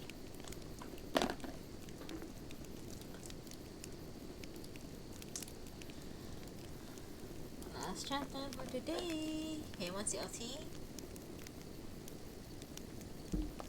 Okay, guys, I love this book so far. There's drama, there's family drama, and there's like human drama and stuff. I love it. Alright, to those who have joined us, who are joining us right now, we're currently reading The Gate by Natsume Soseki, chapter 6. This is gonna be the last chapter I'm gonna reading for today. After that, I will try to read on Friday. Okay, Friday evening. But after that, it will be next week because I'm gonna be out of town this weekend. Anyway, let's go. Chapter 6. It was now settled that whatever else, Koroku would be moving into his brother's house as soon as he was ready.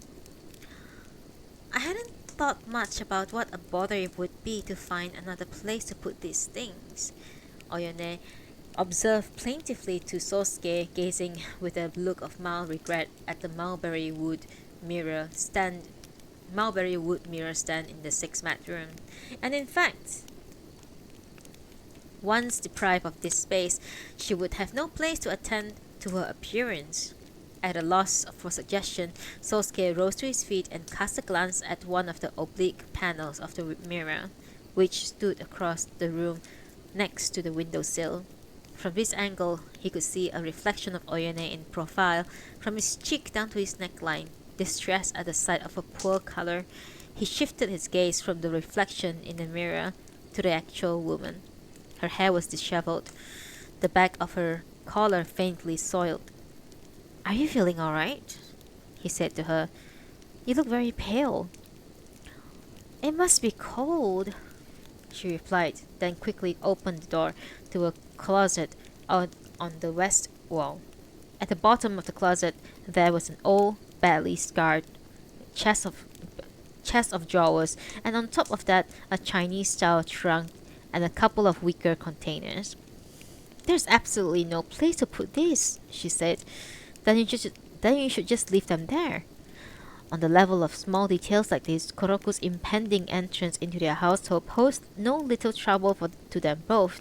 Therefore, they did not go out of their way to urge haste on Koroku, who, after agreeing to move in with them, as yet showed signs of doing so. They tacitly shared the view that each day's postponement was an extra day's reprieve from living at what were bound to be close quarters. Perhaps out of the same apprehension, Koroku was partly undetermined to stay at his lodging house as long as possible, and kept putting off the move day after day. Unlike his brother and sister-in-law, however, he was not by nature one to sit quietly and merely waiting for the time to pass. Meanwhile, a thin coating of frost settled on the ground, reducing the basho plant behind the house to shreds. In the morning, the bulbul called out shrilly from the landlord's garden atop the embankment. In the evenings, mingling of the toots of the tofu sellers, horns, and the drums of wooden fish block resounded from Emyoji, the local temple. The days grew even shorter. Oyone's complexion did not regain its customary glow and luster, but remained as Sosuke had first noticed them in the mirror. On several occasions, he came home from the office to find her asleep in the six-mat room. When he asked her what's wrong, she replied that she was feeling out of sorts. When he suggested that she see a doctor, she would not hear it. "There's no need," she said. Still, Sosuke worried. Even at the office, he grew preoccupied with Oyone's condition, to the extent that it was, he realized, interfering with his work. Then one day, as he sat on the streetcar on his way home from work, he suddenly slapped his knee. Arriving on house, he gleefully opened the door and in high spirit asked Oyone how her day had gone. As she proceeded with the usual routine of scooping up his clothes, socks, and carrying them away, he followed her as far as the 6th room and chortled, Oyone, couldn't it be that you are pregnant? She did not reply, and her head bent down. Sedulously brushed the dust from her husband's suit.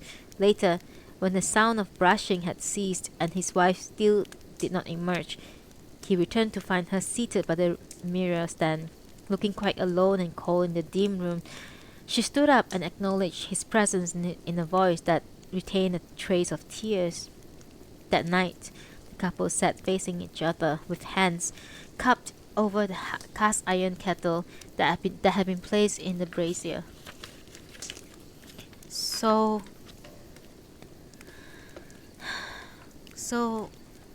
what do you think of the going-ons in this world of ours? Sosuke's tone was uncharacteristically effusive, and it summoned up in Oyone's mind bright image of the two of them together before their marriage. Shouldn't we do something to liven things up?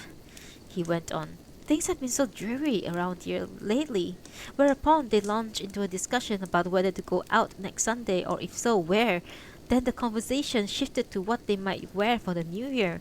Sosuke told Oyone in a droll fashion that made her laugh several points about a colleague named Takagi who pressed by his wife for a new kimono and such, refused out of hand, saying that he didn't work all day in order to satisfy her vanity. And when she protested that she would have nothing to wear in the cold weather, she told her that if she felt chilly, she would have just to throw some bedding around her and put a blanket over her head. In short, simply make do for the time being. Watching her husband tell this story, Oyone felt their past life reappearing before their eyes. Takagi's wife can make do with the bedding, he said. But as for me, I would really like to have a new overcoat. When I was at the dentist the other day, I watched the gardener wrapping straws around the roots of the bonsai, and that was my reaction. That you wanted an overcoat? Sosuke nodded. Oyone looked directly at her husband as she said, her voice full of sympathy. Well then, have one made. We can pay on installment. Just forget about it. Sosuke now sounded apologetic. By the way, he then asked, when do you suppose Koroku wants to move in? I think he loves the idea of moving in here, Oyone replied. She had been conscious lately of Koroku's dislike of her, but she told herself this is my husband's younger brother, and ever since had gone out of her way to make herself agreeable in his eyes as to win him over little by little. Perhaps it worked, but recently she had come to believe that he felt towards her a degree of closeness that was at least average for a brother-in-law. In the present situation, however, she succumbed to the irrational worries of imagining that she was the sole cause of Koroku's delay. Oh well, we can't really expect him to be thrilled at the idea of leaving his student's lodging for digs like this. He must be as put off as we are by the thought of all of us living here in such a close quarters. But then, what do I care? If he did decide not to move in after all, I'll just go ahead and buy the overcoat myself. Sosuke's response, brimming with masculine assertiveness, did not succeed in setting his wife's doubts to rest.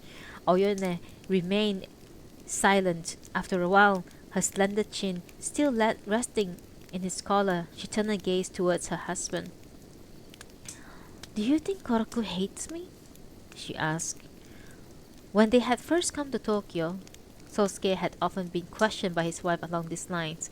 Each time the subject came up, he went to a great length to reassure her. Lately, she had not said a word about it, however, as though all suspicions were totally forgotten, and so he himself had ceased worry on this one. Now, don't go getting all worked up again, he said. Why would it matter that Koroku thinks as long as you have me around? Is that what it says in the Analects? At moments like this, Oyone can be quite wry. Yes, that's what it says, Sosuke answered. On this note, the conversation came to an end. The next morning, Sosuke awoke to a chilling sound on the tin-plated eaves. It's time to get up, said Oyone, appearing on his bedside. Her sleeve still tied up from the back from working from the kitchen, listening to the constant drip outside.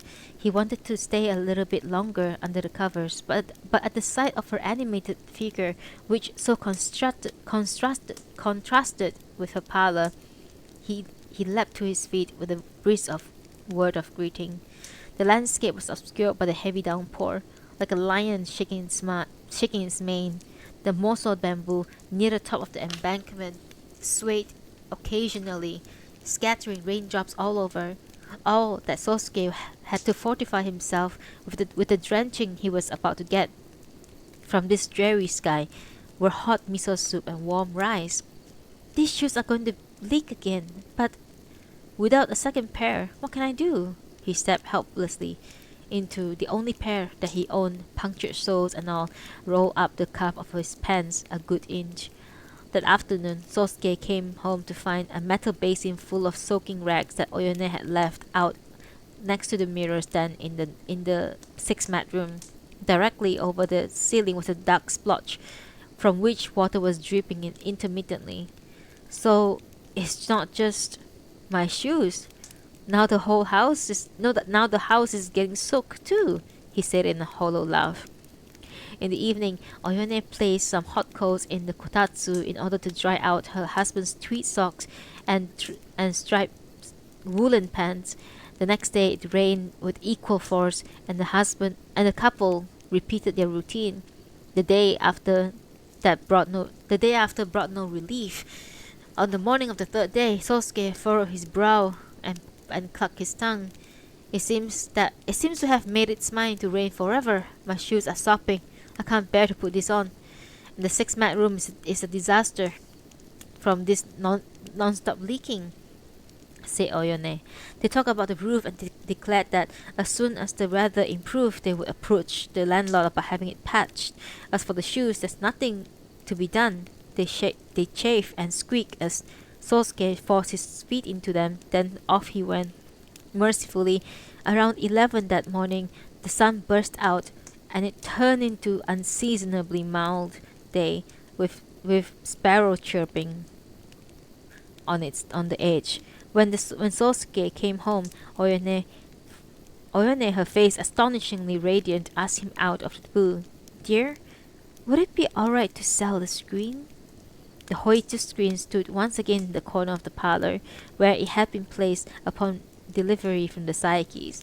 Given the bedroom's location and size, however, it had provoked to be a decorative nuisance. Set up by the south wall, it half blocked by the way in from the vestibule. Alongside the east wall, it shut out the light. In the only other remaining spot, it interfered with the review of the alcove. Here, I finally managed to get myself one keepsake from father. Sosuke had grumbled more than once, and it turned out to be clutter up the house. Whenever the subject came up, Oyone stared at the perfectly round silver moon and the scarlet rim, and at the ripe Suzuki plume, whose color was all but indistinguishable from the silk that it was painted on. She made it plain with her body language that she had no idea why anyone would make a fuss over such an object. Yet she did not express her opinion loud, in deference to her husband, except for that one occasion. She asked him, "I wonder though, is this really actually a good painting?" Sosuke had taken this opportunity to explain to Oyone for the first time what Hoitsu was, and succeeded only in repeating random bits and pieces of what he hazily recalled his father retelling him long time ago. He was far and from sure of his answers concerning this painting true worth, the details of Hoitsu's career and the like. Still, this explanation was enough to make Oyone act with uncommon decisiveness, making the connection between what she now knew about Hoitsu and what had been said in the course of their conversations over the past week, she smiled quietly to herself. After the rain had stopped, the sun rays had burst forth into the sitting room shoji. She draped over her everyday kimono on the oddly colored woven cloth, neither scarf or shawl, and went out. After walking a couple of 100 yards, she turned into the direction of the streetcar and followed the road straight, until she came into a rather large, unused furniture store that was flanked by bakery and grocers. Oyone was familiar with the store, and having once bought dining table with foldable legs from there. This was also where Soseki had acquired the cast iron kettle now sitting in the brazier. Hands tucked into her sleeve, Oyone stood in front of the store and looked inside, and there's plenty of popular new iron kettles lined up in a row. The next thing that catch her eye, thanks to their abundance, predictably at this season, were the small braziers. But there did not appear to be a single object that could properly call antique. Straight ahead of her hung solitary tortoise shell of dubious provenance, below which, like tail, dangled a long sacerdotal whisk of yellowish horse chair. She noted a couple of rosewood tea cabinets, but the wood looked so green it seemed likely to warp. Not that Oyone could tell for sure, but once she had dissatisfied herself that there were no hanging scroll or paintings to be seen in the store, she went inside. She had of course made her way to this place with the firm intention of realizing at least some gain from the screen her husband had received from the Sayakis. Having acquired considerable experience in transactions of this sort ever since their Hiroshima days, she was quite capable of initiating sales pitch with the proprietor, unhampered by all the effort and stress that it would cost the average housewife. The proprietor, 50-year-old man with a dark complexion and hollow cheek, sat reading newspaper through the outsized tortoiseshell glasses and warming his hand over the bronze brazier, its exterior covered with knobs. "Yes, I suppose I could come and have a look at it," the man was quick to answer, but Oyone was inwardly disappointed by his less than enthusiastic response.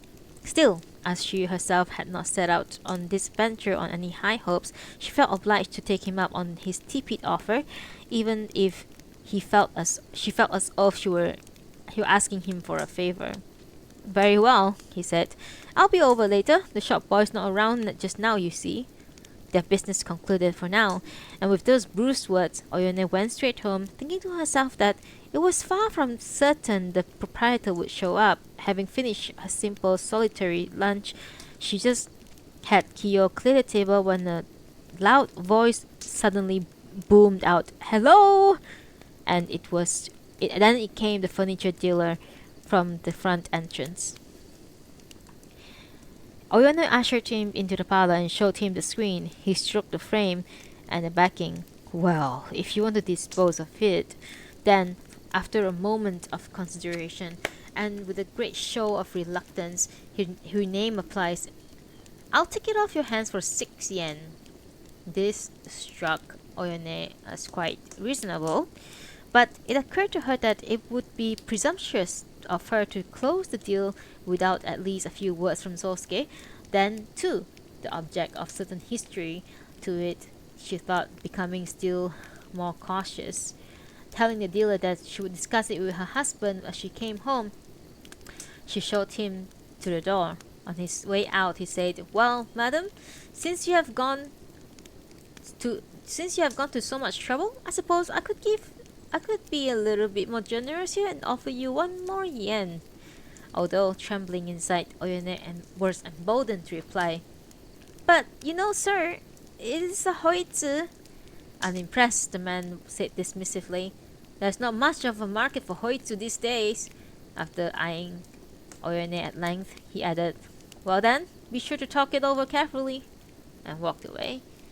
That evening, after describing this scene in detail, Oyone became the ingenue again as she asked, "But then, we couldn't really sell it, could we?" Recently, Sosuke had become really preoccupied with material wants, and yet he was so used to living on a modest scale that it was now second nature for him to make do on what was in fact an inadequate budget. It simply never occurred to him to seek through some clever maneuver the means to provide a small degree of extra comfort in his life. Listening to Oyone's account of the day's events, his main reaction was one of astonishment at her keen resourcefulness. At the same time, he doubted that any of this was really necessary. When he prodded Oyone at one point, she said that if they ended up with a little under 10 yen from the sale, not only could he order a new pair of shoes, there could be enough left over for to buy a bolt of meisen silk for a kimono. That might be true, thought Sosuke, but then he weighed in his mind that the Hoyt screen handed down from his father against a pair of new shoes and bolt of ordinary silk. The disparity seems extreme to the point of absurdity. "If you want to sell the screen," he said, "well, go ahead and sell it. I mean, it's only taking up space here. Still, I would like to go along without the new shoes. It's only a problem that when we have the kind of deluge we had a few days ago, the weather's fine now. But when it does rain again, you have the same problem." Sosuke could hardly give Oyone a lifetime guarantee of good weather for her part. Oyone could not bring herself to tell him that they must sell the screen before it rained again. They looked at each other and laughed. Oyone finally asked him, "Do you think the price is too low?" "Yes, it's most likely it." When confronted with this question, the furniture dealer did strike him as too low.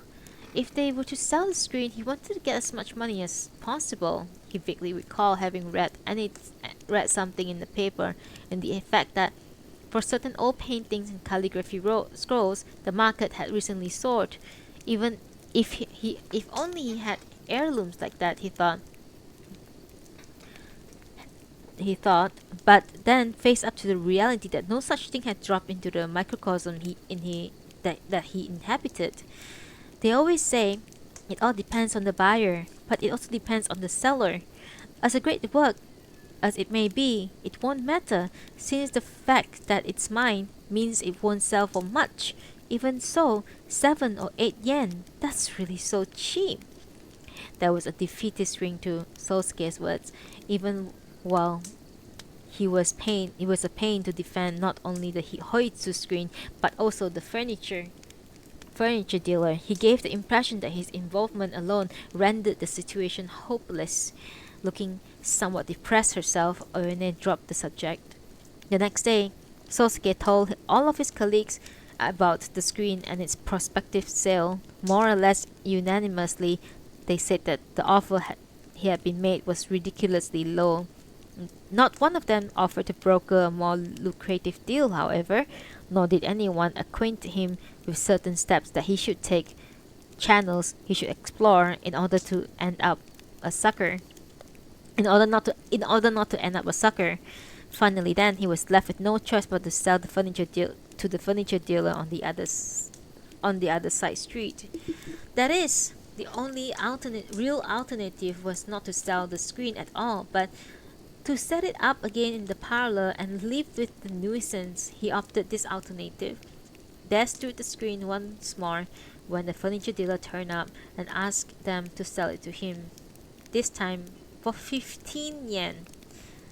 The couple smiled at each other, having decided between them that to hold out a little longer.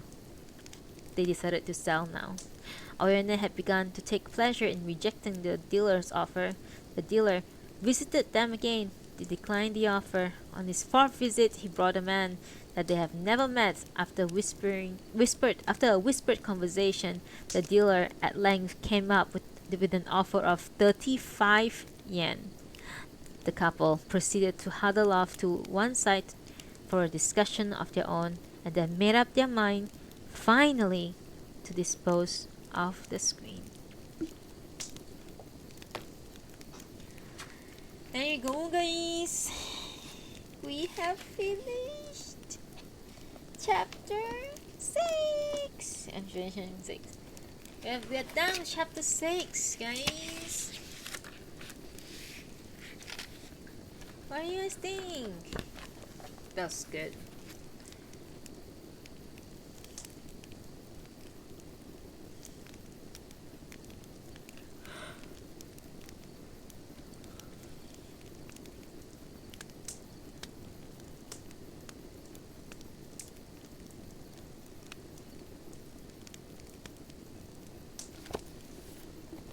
I love it. So far, we're like 1/3 into the book. It's pretty good. I'm enjoying it. I'm enjoying it. I'm enjoying it. Oh my god. I am enjoying it very much. So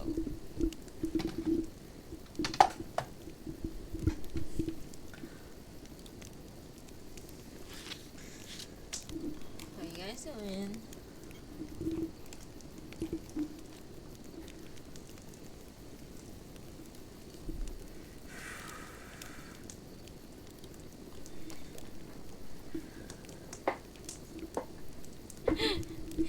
Do you guys just have a feeling like did I just read a whole section about a couple trying to sell a furniture?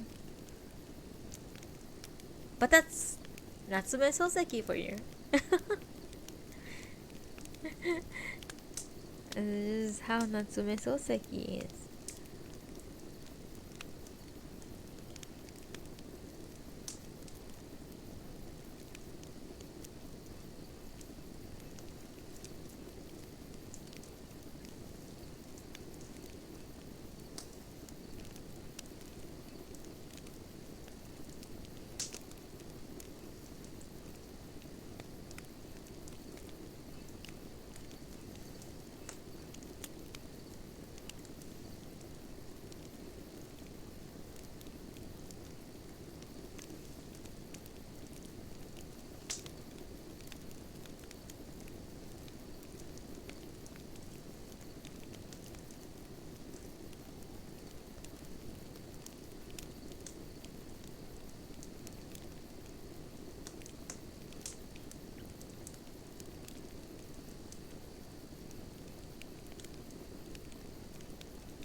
Right? I know, it's crazy. I don't know how much 35,000 yen in like 1910. Can somebody do the math for me? Go like the conversion. Yeah. Like for them to be so happy to get 35,000 yen, and the fact that you can spend 700 yen on like a year's of education is fucking insane. It's really insane.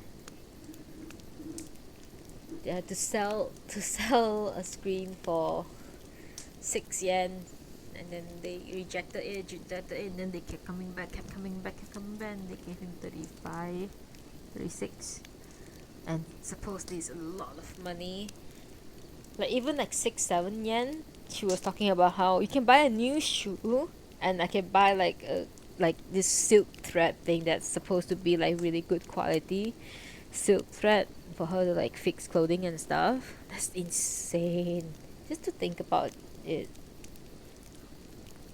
I like yeah, this is definitely the other thing, like the time capsules of like certain things basically. Time capsules of what yen values are back then.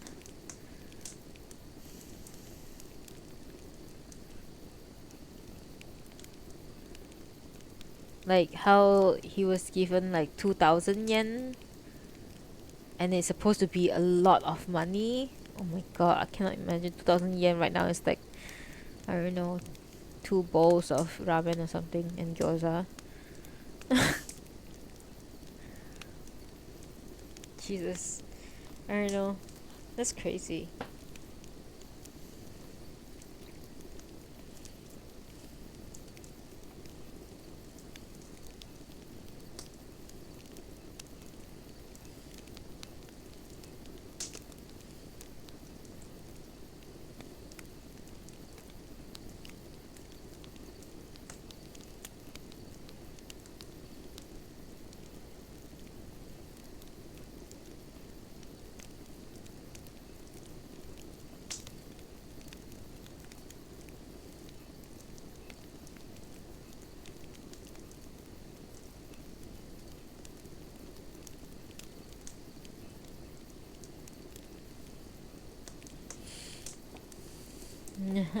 Nineteen 1972, damn. Yeah, 1910s would be great.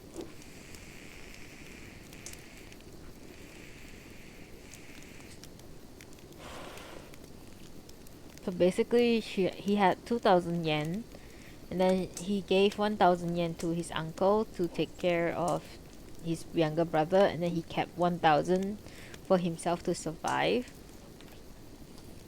Because, like another issue, you see, like back then, it's like, oh, like like everyone wants to have a degree, like go to university. Everyone wants to go to university, but at some point, there's like at some point like everyone just came off. I mean, like everyone in a is a university student, you know, or everyone is a graduate, and like I don't know how much better his life, Sosuke's life would be if he finished his education, his tertiary education, but I would think that there's not much difference because like he managed to get a job that no yeah sure it's like you know recommended by a friend or something like that, but still he still managed to get a job and move to Tokyo and then managed to buy a house, and you know have a wife, you know, that kind of thing, have a household. So he's like in the big picture he's not that much of a failure, he's not that at all. He's doing everything right. Sure, he don't really have much joy going to work 6 days a week, and he would like to like have more leisure days on like Sundays. And I like that. I like that like he and his wife go to like you know, festivals and stuff like one on his off days or something like that. Or his wife like encourage him to go take a stroll. You know, I like those things about like that kind of lifestyle. Like he's not doing bad. It's just that he cannot afford to send his younger brother to the university. And it wasn't even supposed to be his issue. It's all supposed to be done by the the uncle who probably owe them like thousands of yen from selling his father's house and also the plot of land. That's fucking a lot of money, man. Yeah, but like that, like they said, they had 4,500 put aside for Koroku's education, and imagine that that's what they put aside for Koroku's education. That means they probably have triple of that money, you know, triple or quadruple of that money from the sale of the land and the house, and Yeah, probably and those stupid antique stuff that they make a lie. They made lies out of it, like say, oh, somebody took them away and never give them back, that kind of thing. I think that's a lie. Um, yeah, it's crazy. It's crazy. And she's like, anyway, I'm kind of sleepy now. um, all right. Okay, let's start with something. Um, I mean, I've said this earlier. I This is my second year of streaming and doing nudibles. I would love to do more in the future, in the near future. I really would love to do more. I really want to read more to all of you. But sometimes life is difficult and I can't really commit to you all. But I will try my very best. Okay. Another thing is that thank you for sticking with me for the past already for the past 2 years. Yes, really missing Ella and Luna. Yeah, I'm still thinking if I want to stick to Mikote or I want to go back to Thailander for 7.0.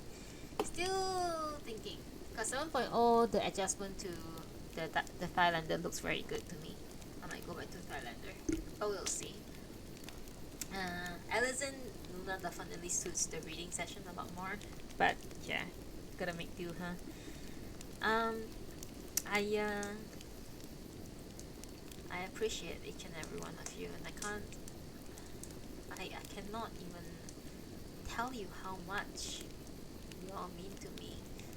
Um, Staying here, listening to me read, listening to me babble, sometimes listening to me talk about really deep shit that is very, very depressing, which I really shouldn't, because I don't want to spread negativity, but sometimes real life is just real life, right? Like, it's a struggle that I struggle with, and I'm not saying it to get like pity or anything. I just want people to know that mental health is a very, very fickle thing.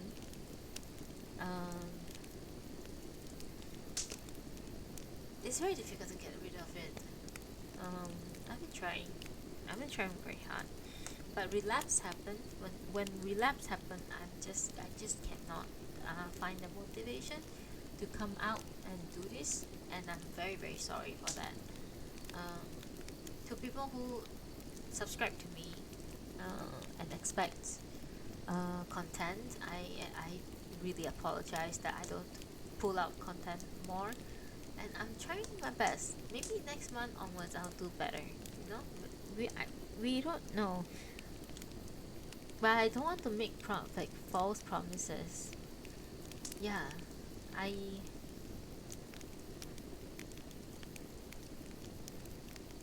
thank you for being with me for 2 years. It's a long time. It's been a long time, and I hope I hope that I will continue to see all of you in the next 2 years. Yeah, I'm trying. Yeah, thank you, Ando. Go at my own pace. Yeah, the Japanese call is my pace. My pace. Um, I'll see you guys on Friday. Probably can do on Friday unless I have a lot of work. But I'll see you guys on Friday. We'll continue a couple more chapters. After that, I'll finish up the book by next Wednesday. Okay. To Dimitri, thank you for the sub. Thank you for supporting my channel. I truly, truly appreciate it. Like, seriously. I feel bad. I honestly feel bad when I don't stream at all for like months, because I feel like you are subbed and I don't give you content. And I'll try my best to read at least a book in a month. Like I try my best. 1 or 2 books a month. I can't give you more than that, because it's just, yeah, it's tough sometimes. So thank you Dimitri for the support all this time. I really appreciate it. Um, Thank you to first time chatter, stay stargazer. I don't know if you're still here, but thank you so much for for uh, checking out my stream, even though it's so boring. I'm, I'm glad Dangerous, danger,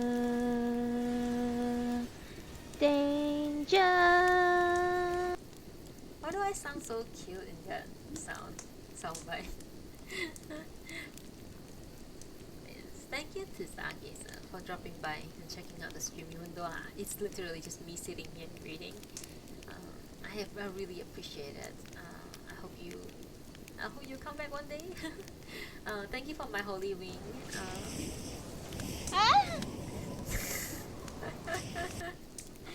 It's terrible.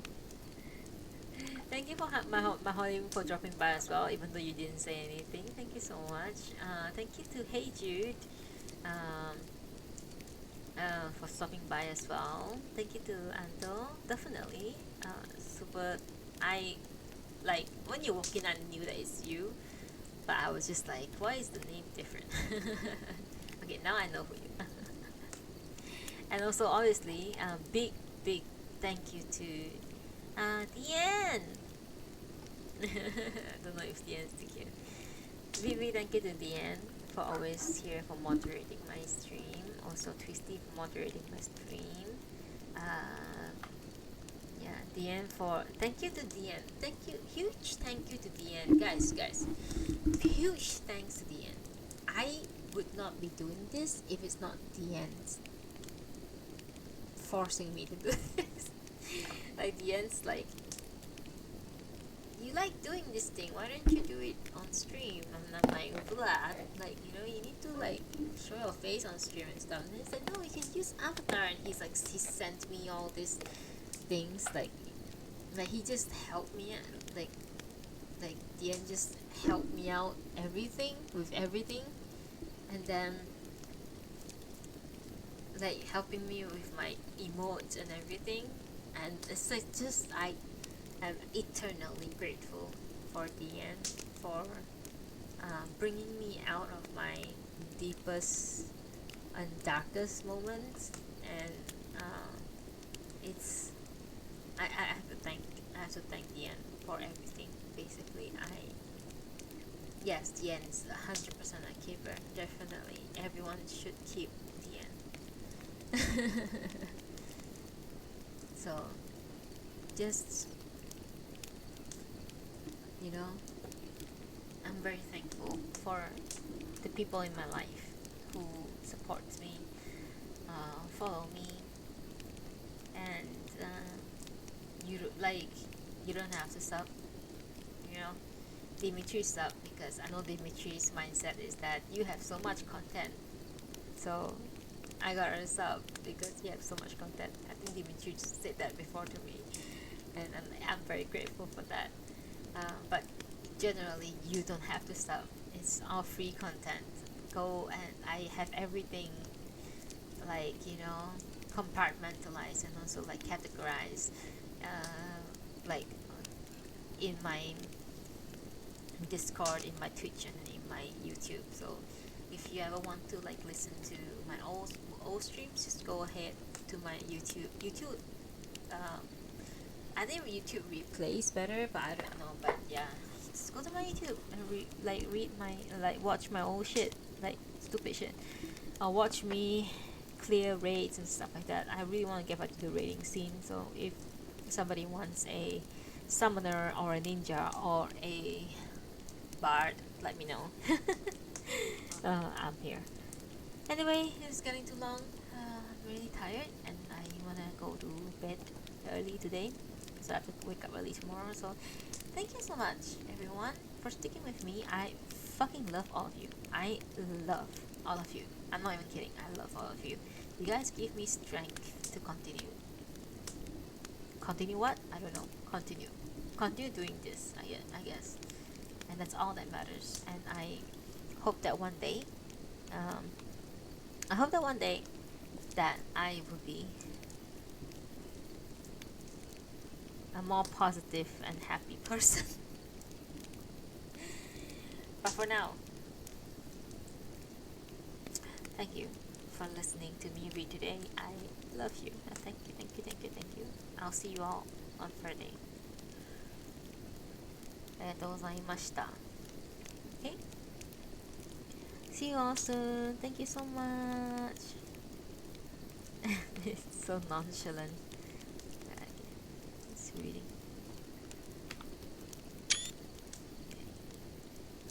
Right, I'll see you all soon. Bye bye. Good night.